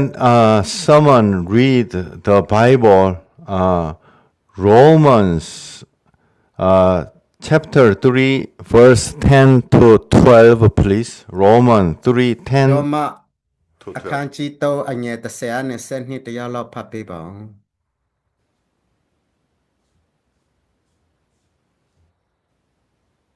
ရောမအခန်းကြီး3အငယ်30နဲ့12တွေ့ကြ ဟုတ်ကဲ့ကျမ်းစာလာဒီကဖြောင်းမတ်တော်သူမရှိတယောက်မျှမရှိနားလေတော်သူမရှိဖျားသခင်ကိုရှာတော်သူမရှိလူအပေါင်းတို့သည်လမ်းလွဲကြပြီးတငီတငွေ့တီအတုံးမရတော်သူဖြစ်ကြပြီးကောင်းသောအကျင့်ကိုကျင့်တော်သူမရှိတယောက်မျှမရှိ Amen. Why God say this? Not even one is righteous. There's a lot of people living, not stealing, not doing anything bad throughout his life, like a saint people or whoever. However, inside of anyone, there is a sinner. From the old times, the sinner, that God sees the center of our heart, not our appearance. God sees our inside of our heart. Then everyone is a sinner. ကျွန်တော်တို့ဖျားခင်ရဒီနှုတ်ကပတ်တော်ထဲမှာနော်ဖြောင့်မတ်တော်သူတယောက်မျှမရှိလို့ပါဖြစ်လို့ပြောတယ်လေဆိုရင်တော့ကျွန်တော်စဉ်းစားစရာက လောကကြီးမှာလူတွေတန်းနဲ့ချီရှိတာပဲအဲ့ဒီထဲမှာတချို့တော့သူတွေကငယ်ငယ်ကလေးနဲ့အခုချိန်ထိနော်သူတို့အနေနဲ့အမှားမလုပ်ဘူးသူတို့မှာအေးစေးပဲနော်သူတို့အပြောအဆိုအပြုအမူအချင်းအချမ်းခိုးတာလိန်တာမရှိဘူးလုံးဝနော်ခေါင်းနေတဲ့လူတွေအများကြီးရှိပါတယ်ဒါပေမဲ့ဖယားခင်ကဖြောင်းမတော်သူတယောက်မှမရှိပါဘူးနော်လို့ပြောနေတာဘာဖြစ်လို့လဲဆိုတော့လူဟာနော်အထဲမှာကတဲ့ကလူရဲလို့ကျွန်တော်တို့ဖြစ်လာကတဲ့ကအပိတာနဲ့ဖြစ်လာတဲ့အတွက်ကြောင့်ကျွန်တော်အထဲမှာအပြစ်ရှိနေတယ်အဲကြောင့်ဖယားတခင်ကပြင်ပန်းတတာတန့်ရှင်းတာဖြောင်းမတ်တာမခိုးတာမလိန်တာမညာတာကိုပဲမကြည့်ပဲနဲ့အထဲကအရာကိုမြင်နဲ့ဖယားဖြစ်တဲ့အတွက်ကြောင့်ကျွန်တော်အထဲမှာပိတာဖြစ်နေတဲ့ကြောင့်ဖြောင်းမတော်သူတယောက်မှမရှိဆိုပြီးတော့ပြောတာဖြစ်ပါတယ် Thank you. Can someone read Matthew 16:24, please? မာတဲခန်းကြီး ဟော ဆက်ချ ခါ အင ယေ ယ် ရှုကငါ၌စစ်ကားလို့တော်သူဖြစ်လေကိုညစ်ပယ်ရမည်ကိုလည်းဝါကားတိုင်းကိုထ၍ငါနောက်တူလိုက်ရမည် အာမင် Amen. Okay, Jesus said, my own cross. Oh, Jesus is telling me, Michael, you bring your own cross, my own cross. And then Jesus did the cross for the whole humankind. I have to join Jesus. I have to unite with Jesus. I have to take up my own cross inside of me. တခင်ယေရှုကဒီနေရာမှာဗာပြောနေတယ်လဲဆိုတော့မိမိလဲဝါကားတိုင်ကိုထမ်းပြီးတော့ငါနောက်ကိုလိုက်ပါလို့သူပြောတာဖြစ်တယ်တခင်ယေရှုရဲ့လဲဝါကားတိုင်ကတကဘာလုံးတလောကားလုံးတွေအတွက်ဖြစ်တဲ့လဲဝါကားတိုင်ဖြစ်ပါတယ်ဒါပေမဲ့ယေရှုကဒီနေရာမှာနင်တို့ရဲ့နင်တို့ကိုပိုင်နင်တို့ရဲ့လဲဝါကားတိုင်ကိုထားပြီးတော့ငါနောက်ကိုလိုက်ပါလို့သူပြောနေတာတွေ့ရတယ် Can someone read the Galatians 5:16, please? Galatians in the New Testament. Galatians 5:16. ဂလာတိ9:16ငါပြည့်ညတ်ဒီကဝိညာဉ်ပကတိအတိုင်းကျင့်ကြလော့ထို့သို့ကျင့်လျင်ဇာတိပကတိရဲ့အလိုသို့မလိုက်ဘဲနေကြလိမ့်မည်အာမင် Amen. So there's a desires, sinful nature desire. So my nature inside of me is a sins. There's a sins buried inside. ကျွန်တော်ဒီနေရာမှာပကတိဆိုပြီးတော့ဗမာလိုပါတာပြန်တယ်ကျွန်တော်တို့ရဲ့လိုအင်ဆန္ဒကိုပြောတာဖြစ်ပါတယ်ဆိုတော့ကျွန်တော်တို့လူသားဒီဇာတိပကတိဆိုတာကဘာလဲဆိုရင်မကောင်းသောအပြစ်နဲ့ဆိုင်တဲ့အရာတွေကိုပဲဆန္ဒရှိနေတယ်ဒါပဲလုပ်မယ်ပြုမယ်ဖြစ်မယ်ဆိုတဲ့ဆန္ဒနဲ့ပဲပြည့်နေနေတဲ့လူသားတွေဖြစ်တယ်ဆိုတာဆိုလိုတာဖြစ်ပါတယ် I'm from South Korea originally. South Korea is like a little rich these days. South Korea 40 years ago, very poor country. Now it's a little bit rich country. However, North Korea, they are still very, very, very poor. A lot of North Korean parents kill their baby and eat their baby because of their sinful nature. ဆိုတော့ကျွန်တော်ကတောင်ကိုရီးယားနိုင်ငံသားဖြစ်ပါတယ်ကျွန်တော်တောင်ကိုရီးယားနိုင်ငံသားနိုင်ငံအခုနော်နည်းနည်းချမ်းသာတဲ့နေနိုင်တဲ့နိုင်ငံဖြစ်တယ်ဆိုတော့တော်တော်တိုးတက်တဲ့စီပြည်ပါတယ်အဲ့လိုမဖြစ်ခင်တုန်းကနှစ်ပေါင်း40ကျော်တုန်းကတော့ကျွန်တော်အရန်ဆင်းရဲခဲ့တယ်အခုကျွန်တော်တော့မြောက်ကိုရီးယားဆိုရင်မြောက်ကိုရီးယားမှာဆိုရင်တကယ်ဆင်းရဲငတ်ပြတ်နေတဲ့အတွက်ကြောင့်သူတို့တမိုင်းထက်မှာဘာတွေရှိနေတယ်လဲဆိုရင်တော့မိဘတွေကိုတိုင်ကသားသမီးတွေကိုတတ်ပြီးတော့စားရတဲ့အဆင့်အထိရောက်နေတာဖြစ်ပါတယ်ဆိုတော့အဲ့ဒီစိတ်ဓာတ်ကြီးဟာအထက်ကအပစ်ရဲ့ပကတိစန္ဒကြီးကိုလက်တွေ့ကြည့်သုံးနေတဲ့အပစ်ရဲ့သဘောတဘာဝပေါ်လွင်တဲ့စရိုက်တွေရှိနေတာကိုတွေ့ရပါတယ် If they are hungry for 1 month or 2 months, when they see their baby, the baby is seen like a food. The baby can be seen as a fish, or the baby can be seen like a chicken. Then they just eat the chicken. Their sinful nature changes their visions, and they changes the desire of sinful nature come out, because basically they are sinners. But the important thing, what if me from South Korea, rich country, goes to North Korea? If I was born in North Korea, what will I do?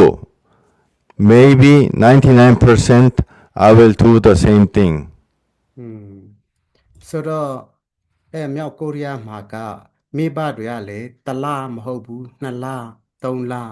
ငါပြက်ပိုက်စာတဲ့အခါကျတော့စားစရာမရှိဖြစ်တဲ့အခါမှာသူတို့အမိမှာသူတို့ခလေးတွေလေသူတို့အမိမှာဘလို့မိပြီးတော့ဘလို့ခံစားလဲဆိုတော့စားချင်းစပွဲငါတွေလို့စားချင်းစပွဲကြက်သားတွေလို့ပဲမိပြီးတော့ခံစားပြီးတော့စားဖို့ပဲစဉ်းစားတော့တာအဲ့ဒါနဲ့သူတို့ကတကယ်တပ်ဖြတ်ပြီးတော့စားရတဲ့အဆင့်ရောက်သွားတယ်အဲ့ဒါပါလဲဆိုရင်သူတို့အထက်မှာအပြည့်ဆိုတဲ့အရာကနော်သူရဲ့သဘောတဘာဝကအားကြီးလာပြီးတော့လက်တွေ့ဖြစ်လာတာကိုတွေ့ရတာဖြစ်ပါတယ်ကဲဆိုကြပါစို့ကျွန်တော်ကတောင်ကိုရီးယားလူတကယ်လို့များကျွန်တော်ကိုတိုင်လဲမြောက်ကိုရီးယားမှာမွေးတယ်ကြီးပြင်းတယ်သူတို့ကဲ့သို့နေတယ်ဆိုလို့ရှိရင်ကျွန်တော်တဲ့သူတုတ်လို့လုံးဝအပြည့်ရဲ့ပကတိနော်စရိုက်လေးတွေတကယ်ကျင့်သုံးနေမဲ့လူတယောက်ဖြစ်မယ်ဆိုတာလုံးဝရနှုတ်ပြီးပြောလို့ရပါတယ် Amen. Can someone read the Bible, Exodus 20:25, please? ထွတ်မြောက်ရကျမ်း ဒီကြောက်စည်းပလင်ကိုငါအဖို့တင်လေစစ်တော်ကြောက်ကိုမတင်ရတာတစာပါ၍ဒီတော်စည်းပလင်ဒီညဉ့်ယူချေရှိ၏ God tells us, when you create the altar, stone, do not decorate the stone. Do not make a beautiful shape of the stone. If you are a sinner, if I'm a sinner, come as you are. Come as you are a sinner. Just confess and then admit you are a sinner. And I can be a killer anytime. Confess that and then have the Jesus blood cover me, cover the sinner. God tells, do not try to decorate. Do not try to hide myself. Oh, inside I'm a killer. Outside, oh, I'm a clean person. I'm not killing any person. Do not go that way. Do not hide. Do not decorate the stone. The stone comes to God as they are. ဆိုတော့အစောနာကျမ်းစာထဲမှာဘာတွေ့ရတယ်လဲဆိုရင်ဖယားတခင်ကတင်တို့ဒီနော်ပလီဇစ်ပလီလောက်တဲ့အခါမှာတဲ့ဇစ်ပလင်ဆိုတာကကိုစားနော်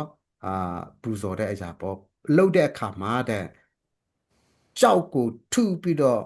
မလုံနဲ့တဲ့နောက်ပြီးတော့တခြားသောသစ္စာတွေကိုတုံးပြီးတော့ဇစ်ပလီမလုံနဲ့တဲ့နင်တို့ကိုတိုင်လာပြီးတော့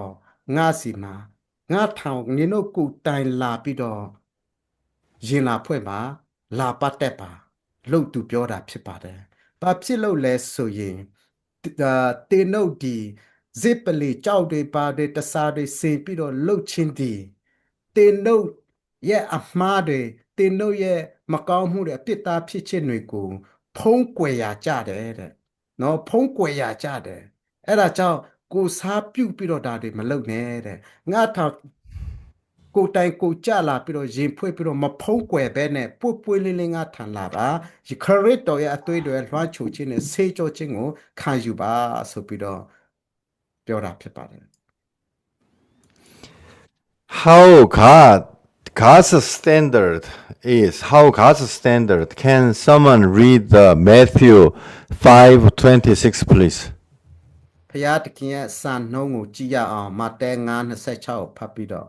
လောပြင်းငွေရှိသမျှကိုမလျော်မီတိုင်အောင်ထောက်ထက်ကမထွဲရဟုငါအမှန်ဆို၏ Yeah. God wants us to pay everything. Even very, very small thing, He wants us to pay everything. I can pay, I can pretend I'm a clean guy, but inside, how can I pay the killer inside? I cannot pay. ตะเคนคริสต์ကကျွန်တော်တို့ရဲ့နော်အပြစ်ကြွေးအသိငယ်ဆုံးကအစတစ်ခုမကြံစပ်ပေးပြီးဖြစ်ပါတယ်စပ်ပေးတဲ့ဖရာဖြစ်ပါတယ်ကျွန်တော်တို့လူအနေနဲ့ကိုယ့်ဟာကိုယ်စက်ကြေးဆိုရင်မြင်နိုင်သိနိုင်တဲ့အရာမှာတော့ကျွန်တော်ကြိုးစားပြီးတော့စနိုင်ပြီလို့ထင်ကောင်းထင်လိမ့်မယ်ဒါမဲ့စိတ်ကူးနဲ့ဆိုင်တဲ့အရာစန္ဒနဲ့ဆိုင်တဲ့အရာအထက်ကဖြစ်နေတဲ့အပြစ်တွေနဲ့ဆိုင်တဲ့အရာလူအနေနဲ့ဘယ်လိုစနိုင်မှာလဲဘလို့မှစလို့မရပါဘူး Can someone read Matthew 27?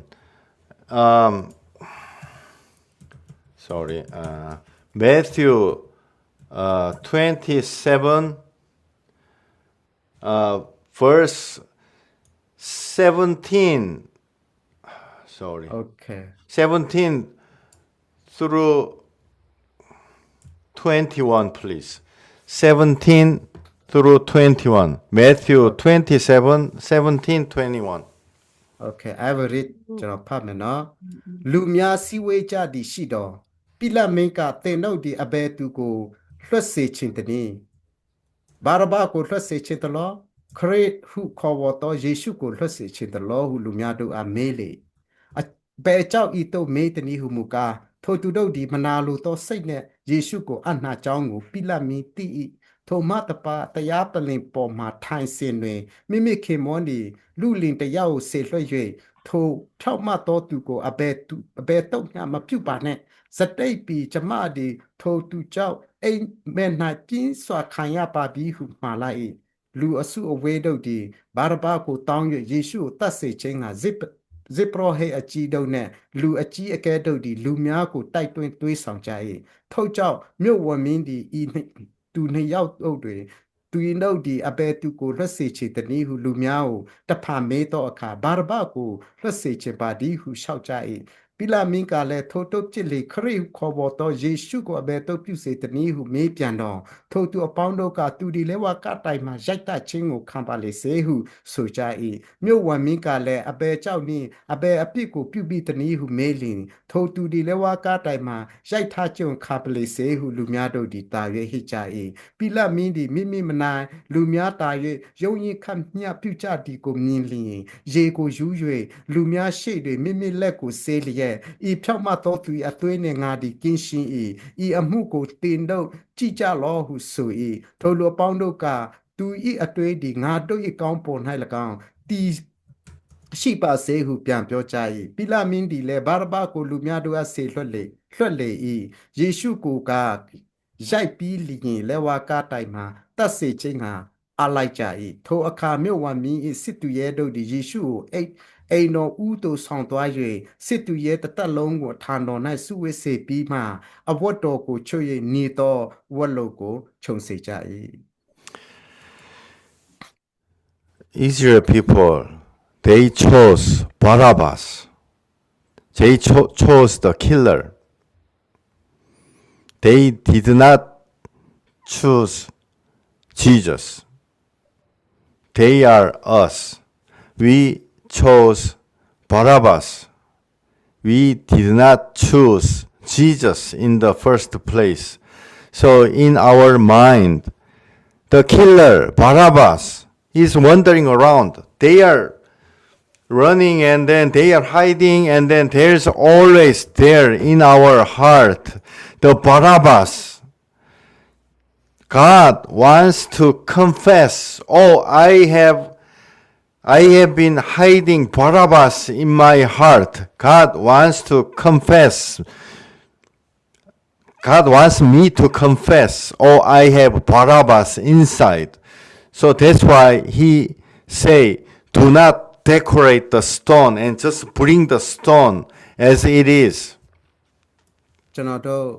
ဂျူးလူအီတေလလူမျိုးတွေကလူတတ်တမဘာရဘကိုပဲရွေးချယ်ကြတယ်ယေရှုခရစ်တော်ကိုမရွေးချယ်ကြဘူး ကျွန်တော်တို့လည်းမထူးပါဘူးဘာရဘဆိုတဲ့လူတတ်တမလှဲ့လေနေတော့သူလိန်ညာဖုံးကွယ်နေတော့သူဆိုတဲ့ဘာရဘ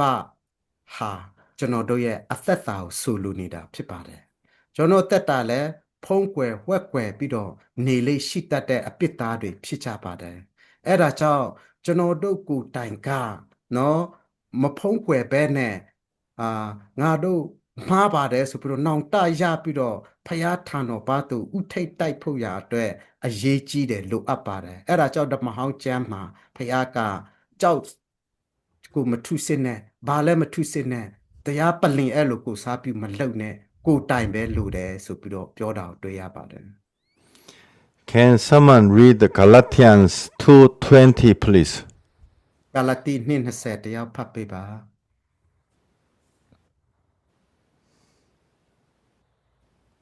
ဂလာတိ2:20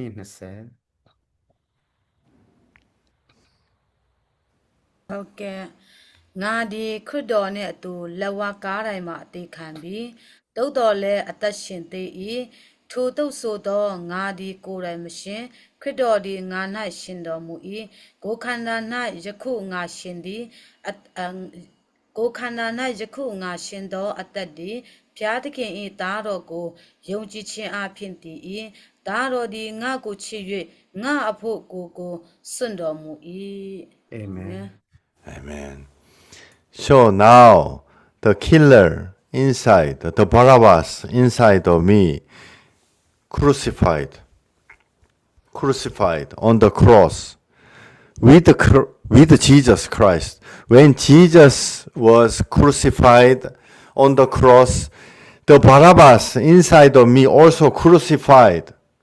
So now the killer is dead, is dying.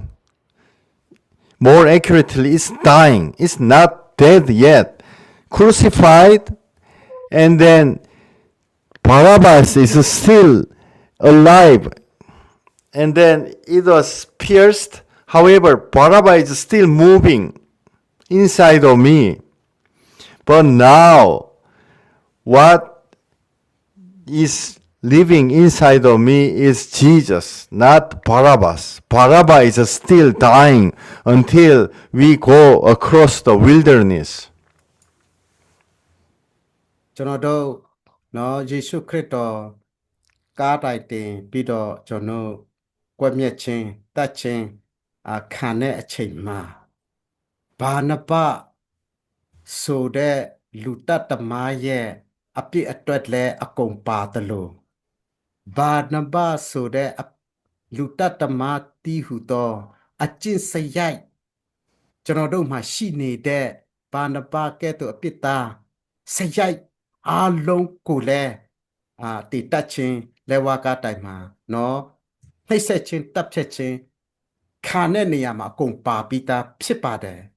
အဲ့ဒီအထဲမှာအကုန်လုံးပါပြီးသားဖြစ်ပါတယ်ဒါပေမဲ့အဲ့ဒီဘာနဘဆိုတဲ့လူတတ်သမားဖြစ်ခြင်းကပြီးအပြစ်ကတတ်ခြင်းခံပေမဲ့ဘာနဘဆိုတဲ့ပုဂ္ဂိုလ်တည်ဟူသောငါတို့တွေကလေအသက်ရှင်နေသေးတယ်လှုပ်ရှားနေသေးတယ် Amen. Can someone read Colossians 3:1-3, please?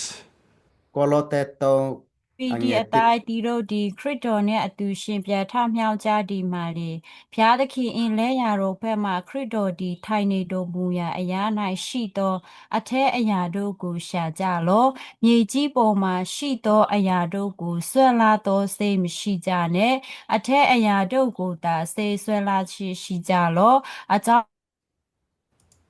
သူဖြစ်၍တီတော့အသက်ဒီခရစ်တော်နဲ့အတူဖျားသခင်၌အဝတ်ထားလဲရှိ၏ Amen Amen. Amen. So, who is righteous and who is sinner? Jesus gave us an example of who is righteous and who is a sinner. အဲ့ဒါကြောင့်သခင်ယေရှုခရစ်တော်ကိုတိုင်ကဘယ်သူကဖြောင့်မတ်တော်သူလဲဘယ်သူကအပြစ်သားလဲဆိုတော့ရှင်းရှင်းလေးလေးပြောသွားတာတွေ့ရတယ် Can someone read Luke 18:10-11, through 14, please. ရှင်လုကာ နေ ခ ရော န်း င် ကြီး တို့ဒီစုတောပထနာပြုခြင်းကဗိမာန်တော်ပေါ်ကအခွင့်ခံဖြစ်၏ဖာရိရှက်ဒီတယောက်ထက်ရလက်အိုးဖျားသခင်သူတပါးတို့ဒီအနိုင်အထက်လူယူခြင်းမတရားသဖြင့်ကြည်ခြင်းသူမယားကိုပြစ်မှားတို့အကျွန်ုပ်၌မရှိဒီခိုင်ကဲ့သို့ပင်မဟုတ်တော့ကြောင့်ကျေးဇူးအကျွန်ုပ်ဒီ9ရက်တွင်2ရက်အစာရှောင်ပါများတို့ကိုဆယ်ပုတ်တပုတ်ဤဟူ၍စုအခွင့်ရ၍ကောင်းကင်သို့မျောမကြည့်ဝတ်ပဲရင်ပတ်ကိုခတ်လက်အိုးဖျားသခင်အပြစ်များသောအကျွန်ုပ်ကိုတနာချစ်ခတော်မူပါဟုဆုတောင်းလေ၏ငါဆိုဒီကားထို့သူဒီအပြစ်အိတ်သို့ပြန်သွား၏ဖာရိရှက်မူကအပြစ်ကိုချစ်မြောက်သောသူမည်ဒီကနှိတ်ချချစ်သို့ရောက်လက်တကိုနှိတ်ချသောသူမည်ဒီကချစ်မြောက်ချစ်သို့ရောက်လက်၏ Amen. So there are two guys. One guy, oh, I did this, I did that, donation, offering, fasting, prayer, everything. He can do that because he is provided with all those settings. He has the money, so that's why he was able to do the offering. And then he learned education, so he can read the Bible and all that. But the other guy, he was repenting. He couldn't even look up to the cross. He was weeping, and then, I am a sinner. He's confessing. And then Jesus say, oh, this guy is righteous one. ကျွန်တော်အစောနာကျမ်းစာထဲမှာပုဂ္ဂိုလ်2ယောက်တွေ့ရပါတယ်ပထမပုဂ္ဂိုလ်ကပါလဲဆိုရင်တော့ငါဟာဒီလိုလှူဒါန်းနိုင်ပါတယ်ဒီလိုဆယ်ဖို့တစ်ဖို့ပေးပါတယ်ငါဒီလိုကောင်းမှုလေးတွေပြုနိုင်ပါတယ်ဘာညာဆိုပြီးတော့အများကြီးပြောတာကိုတွေ့ရပါတယ်သူကပေးနိုင်လောက်တဲ့ငွေကြီးသူ့မှာရှိတဲ့အတွက်ကြောင့်ပေးနေတာနောက်ပြီးတော့ဥပမာကျန်းစာတွေနဲ့ပတ်သက်ပြီးတော့ဖတ်တာတွေတင်ပေးတာတွေပါတယ်ဆိုစာတက်လို့တော်လို့တင်ယူခဲ့လို့လုပ်နိုင်တာဟိုဘက်မှာပေးလူနိုင်တာလဲပိုက်ဆံရှိလို့ပေးလူနိုင်တာအဲ့ဒါတွေကိုပဲသူလုပ်နိုင်တာကိုပဲပြောပြီးတော့နော်တန်းစီပြီးတော့ပြောနေတာတစ်ဖက်ကလူကြတော့ဗာလဲဆိုရင်နော်သူ့မှာလုံနိုင်တာမလုံနိုင်တာတော့ကျွန်တော်တို့မသိပေမဲ့ဘာဖြစ်လဲဆိုတော့ငါဟာမကောင်းတော့သူဖြစ်တယ်ငါဟာလုံးဝမကောင်းတော့သူဖြစ်တယ်အပြစ်ရှိတဲ့သူဖြစ်တယ်ဆိုပြီးတော့ရင်ဘတ်ထူပြီးတော့ဖယားခင်ကိုနှစ်ဖူးတွေ့ဒူးတွေ့တကယ်ထိတွေ့ပြီးတော့နော်ဆက်ဆံတဲ့သူဖြစ်တယ်ဖယားယေရှုခရစ်တော်ကအဲ့ဒီလူပဲဖြောင့်မတ်တော်သူဖြစ်တယ်နေပဲဖြောင့်မတ်တယ်လို့ပြောတာတွေ့ရတယ် Amen. Can someone read the Psalms 34:18, please? ရဗျာဒီစိတ်နှလုံးကျုပ်ပဲကြေကွဲတော်သူတို့နဲ့တရှိ၍နေစိတ်နှိချတော်သူတို့ကိုလည်းကယ်တင်တော်မူ၏ Amen. Yeah. Who is saved? Who will be saved? The one with the broken hearted. Why the heart is broken? Because he now understand he is undeserving sinner. Can be killed anytime, can be punished anytime. But now Jesus is saving me. He is the one with the broken hearted. ကျွန်တော်တို့ဘသူကကဲတင်ချစ်တော့ရောက်မလဲဘသူကကဲတင်ချစ်တော့ရောက်မလဲဖယားတခင်နေကြေကွဲသောနှလုံးသားရှိတော်သူတွေကိုပဲကဲတင်တယ်လို့ပြောတာဖြစ်တယ်ကြေကွဲသောနှလုံးသားဘယ်ကနေလာတယ်လဲဆိုတော့ငါဒီအပြစ်သားဖြစ်တယ်ငါရဲ့အပြစ်တန်ကိုအချိန်မရွေးငါခံနိုင်တယ်ခါရမှာဖြစ်ပါတယ်တေတချင်းလားနော်ဆိုချိုးလားအချိန်မရွေးခံစားထိုက်တဲ့သူဖြစ်တယ်ဒါပေမဲ့အဲ့ဒီထဲကနေဖယားတခင်ကျွန်တော်ကဲတင်သွားတယ်ဆိုတော့နားလေပြီးတော့ကြေကွဲသောနှလုံးသားနဲ့ဖယားတခင်စီမှာချစ်ကတဲ့သူကြေကွဲသောနှလုံးသားရှိတဲ့သူပဲဖယားတခင်ကကဲတင်တာဖြစ်ပါတယ် Can someone read the Psalms 51:17, please? ဖျားသခင်နှစ်သက်တော်ကျုပ်ပဲအိုဖျားသခင်မွားတော်နှလုံးကိုညစ်ပယ်တော်မမူတတ် Amen. Amen. God is keep telling us the same thing over and over again. Not by our work, but by God's work. God's work is sending Jesus. Jesus is God. And then God saves us. That is the gospel. ကျွန်တော်တို့ဖျားသခင်ကလည်းခြေကွယ်ကျုပ်ပဲ့သောစိတ်နှလုံးသားရှိတဲ့သူပဲကဲ့တင်ချစ်သူရောက်မယ်ရမယ်ဆိုပြီးတော့အကြိမ်ကြိမ်ခါခါတူညီတဲ့စကားတွေပြောနေတာထပ်ခါပြောနေတာကိုတွေ့ရပါတယ်။ဘာဖြစ်လို့လဲဆိုရင်တော့ကျွန်တော်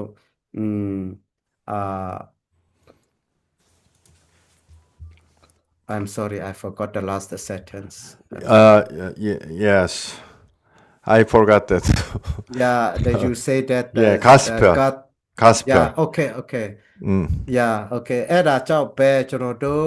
ကဲတင်ချင်းတို့ရောက်တယ်ဆိုတာကိုဖက်ကကောင်းချင်းမကောင်းချင်းပေါ်မှာလုံးဝမမူတည်ပဲနဲ့ဖယားရဲ့လှုပ်ရပေါ်မှာမူတည်တဲ့အရာဖြစ်ပါတယ်ဖယားရဲ့ကဲတင်ချင်းပေါ်မှာမူတည်တာဖြစ်ပါတယ်အဲ့ဒီအပေါ်မှာကျွန်တော်တို့ကြေကွက်နှလုံးသားနဲ့တကယ်လက်ခံခြင်းပေါ်မှာမူတည်တယ်အဲ့ဒါမှကျွန်တော်ကဲတင်ချင်းလွတ်မြောက်ခြင်းရတယ်ထိုအရာကိုတည်င်းကောင်းဆိုပြီးတော့ကျွန်တော်ပြောနေရခြင်းဖြစ်ပါတယ် Okay, Titus 3:5 to 37. Let me put it in here.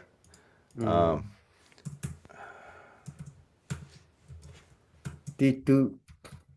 Yeah. အခန်းကြီး3အငယ် Yeah. 9ကနေ10ကျွန်တော်ဖတ်မယ်နော် Okay, I will read 5 to 8. ငါတို့ကျင့်တော်ဖြောင့်မခြင်းအကျင့်အားဖြင့်မဟုတ်ပဲမိမိတနာခြင်းကယူနာတော်နဲ့အညီဒုတိယမွေးခြင်းနဲ့ဆိုင်သောစေကျော်အတိပြုပြင်ခြင်းအားဖြင့်၎င်းငါတို့ကိုကယ်တင်တော်မူ၏ငါတို့ကိုကယ်တင်သောအရှင်ယေရှုခရစ်အားဖြင့်ငါတို့အပေါ်သို့သို့ဝိညာဉ်တော်ကိုကြွယ်ဝစွာသွန်းလောင်းတော်မူ၏အကြောင်းမူကားငါတို့သည်ဖျားသခင်၏ကျေးဇူးတော်အားဖြင့်ဖြောင့်မတ်ရာသို့ရောက်၍ထာဝရအသက်ကိုမျှော်လင့်တည်နှင့်အညီအမွေခံဖြစ်ကြမည်အကြောင်းသည်ဤစကားသည်တစ္ဆာစကားဖြစ်၏ဖျားသခင်ကိုယုံကြည်သောသူတို့သည်ကောင်းသောအကျင့်တို့ကိုအမြဲကျင့်အပ်သောငှာတတိပြုကြမည်အကြောင်းတင်ဒီဤအရာများကိုကြိုးစား၍ဟောပြောစေခြင်းငါအလိုရှိ၏ထိုအကျင့်တို့သည်ကောင်းသည်တာမကလူတို့ဤအကျိုးကိုပြုစုတတ်သောအကျင့်ဖြစ်ကြ၏. Amen. Amen. He saves us not by our work, but His own work, gospel. That is our salvation. ကျွန်တော်တို့ကယ်တင်ခြင်းတို့ရောက်တာကိုယ့်ရဲ့လုံရကြောင့်မဟုတ်ပါဘူးကိုယ့်ရဲ့ကောင်းမှုကြောင့်လည်းမဟုတ်ပါဘူးဖယားကိုတိုင်ကကျွန်တော်တို့အတွက်ဂျေဇုပြု၍လှုပ်ဆောင်သောအရာပေါ်မှာပဲမူတည်တယ်အဲဒါကြောင့်ဂျေဇုတက်ဖြစ်တဲ့ဂျေဇုတက်နဲ့ရတဲ့ကယ်တင်ခြင်းဖြစ်တဲ့အတွက်ကြောင့်တည်င်းကောင်းဆိုပြီးတော့ကျွန်တော်တို့ပြောတာဖြစ်ပါတယ် Amen. Can this will be the last Bible verse of this class, and then I hope this becomes your guidance and then your lamp in your throughout all your life. Can someone read the Proverbs 3:5 to 6, please? Proverbs. တရားဖတ်ပေးပါ ထာဝရဘုရားကိုစိတ်နှလုံးအကျွင့်မဲ့ကိုစားလို့ကိုညံကိုအမိမပြုနဲ့တွားလေရန်ရန်၌ထာဝရဘုရားကိုမျက်မှောက်ပြုလို့တုတ်ပြုလေဒီအင်လာခီတို့ကိုပဲပြတော်မူမည် Yes. Amen. Amen. Yeah.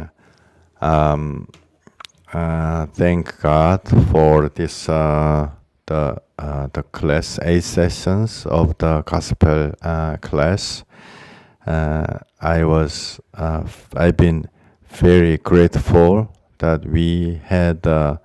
time to glorify God and glorify His work, His blood, and His cross, and His salvation for us. I know each of you are greater than me. We are all small piece of the heavenly country. We are small piece of this part, that part, and I really I pray that each of you are guided by Holy Spirit, testifying Jesus Christ and His blood throughout all your life, and you continuously have victory over the evil spirit of this world. I will pray for you. Thank God. Bless all your servants with a true heart, that only Jesus saves us. Only Jesus saves us, not by our work. The only thing that sinner has to do is to repent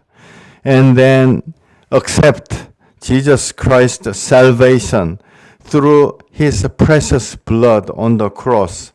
Have them win every time in the spiritual world, and have them become your true disciples, and then have the gospel widespread throughout all Myanmar, and then everyone in Myanmar, until everyone in Myanmar have heard about Jesus and His blood and His salvation and His suffering on the cross. God, please, God, strengthen them and then give them power. Give them the courage to spread the gospel with the courage. We bravely say direct gospel to anyone. You are saved by Jesus' blood. Have them the Holy Spirit and an angel from heaven above, and then stay with them and then help them throughout all their life wilderness or whatever they encounter. Have them have a victory over anything with your power, with the God's power, with the Jesus' power, with the Jesus' justification for us. I pray this in Jesus' name. Amen. Amen. Amen. Amen. Yeah. Thank you. Thank you so much, Pastor. Thank you. Thank you. Yeah, yeah, Much, yeah. Pastor. Thank you. And then I'll be around if you have any Bless you. question. Yeah, any question, send me an email. Here's my email address. And then also Pastor Yu can be the connection point for us. And then if there's anything I can help, then let me know. And before we go, if you have any question, anything, just let me know. A personal question or any type of question, let me know. You can send me an email. မေးချင်တာများရှိသလားတင်ဟာစာနဲ့ပတ်သက်တဲ့ຢာပဲဖြစ်ဖြစ်မပတ်သက်တဲ့ຢာပဲဖြစ်ဖြစ်မေးချင်တာများရှိရင်မေးလို့ရတယ်အစောနာသူ email မှာလည်းခါတိုင်းလည်းမေးမြန်းလို့ရပါတယ်လို့အခုမေးချင်တာရှိမေးကြပါအောင်တဲ့မေးစရာများရှိလားကြည့်ယူဒီစကားလည်းပြောရင်ပြောကြပါဦးရှိလား I think no question, and let me express a little bit word of thanks. And so, by the grace of God, we have done successfully Pastor preaching, and tonight is the last day for us. And I really thank God for this opportunity, and especially I want to say thank you, Pastor, and because of your love and care, and we really receive this cause is very important for us, even though those who are listening in this place, we all are safe. But the most important thing is that we really understand systematically how can when we approach to unbelievers, and this is very important to use. And salvation is very important, even though we are staying in different places, but most of people are here missionary. So we are living among unbelievers. So the most important thing is that to reach the people. So I hope and believe that this course help us to use in order to touch the people and to bring in Jesus Christ. So I personally am very much encouraged, inspired your cause, and at the same time, I hope that other leaders also maybe like me. So thank you so much for your giving your value time and teaching us. God bless you, Pastor. Yeah, Thank you thanks a so much. lot. Yeah, thanks a lot. Yeah, thank you so much. And then keep in touch with me. And then I really appreciate, I will pray for you, all of you. Thank you and see you next time. Thank you.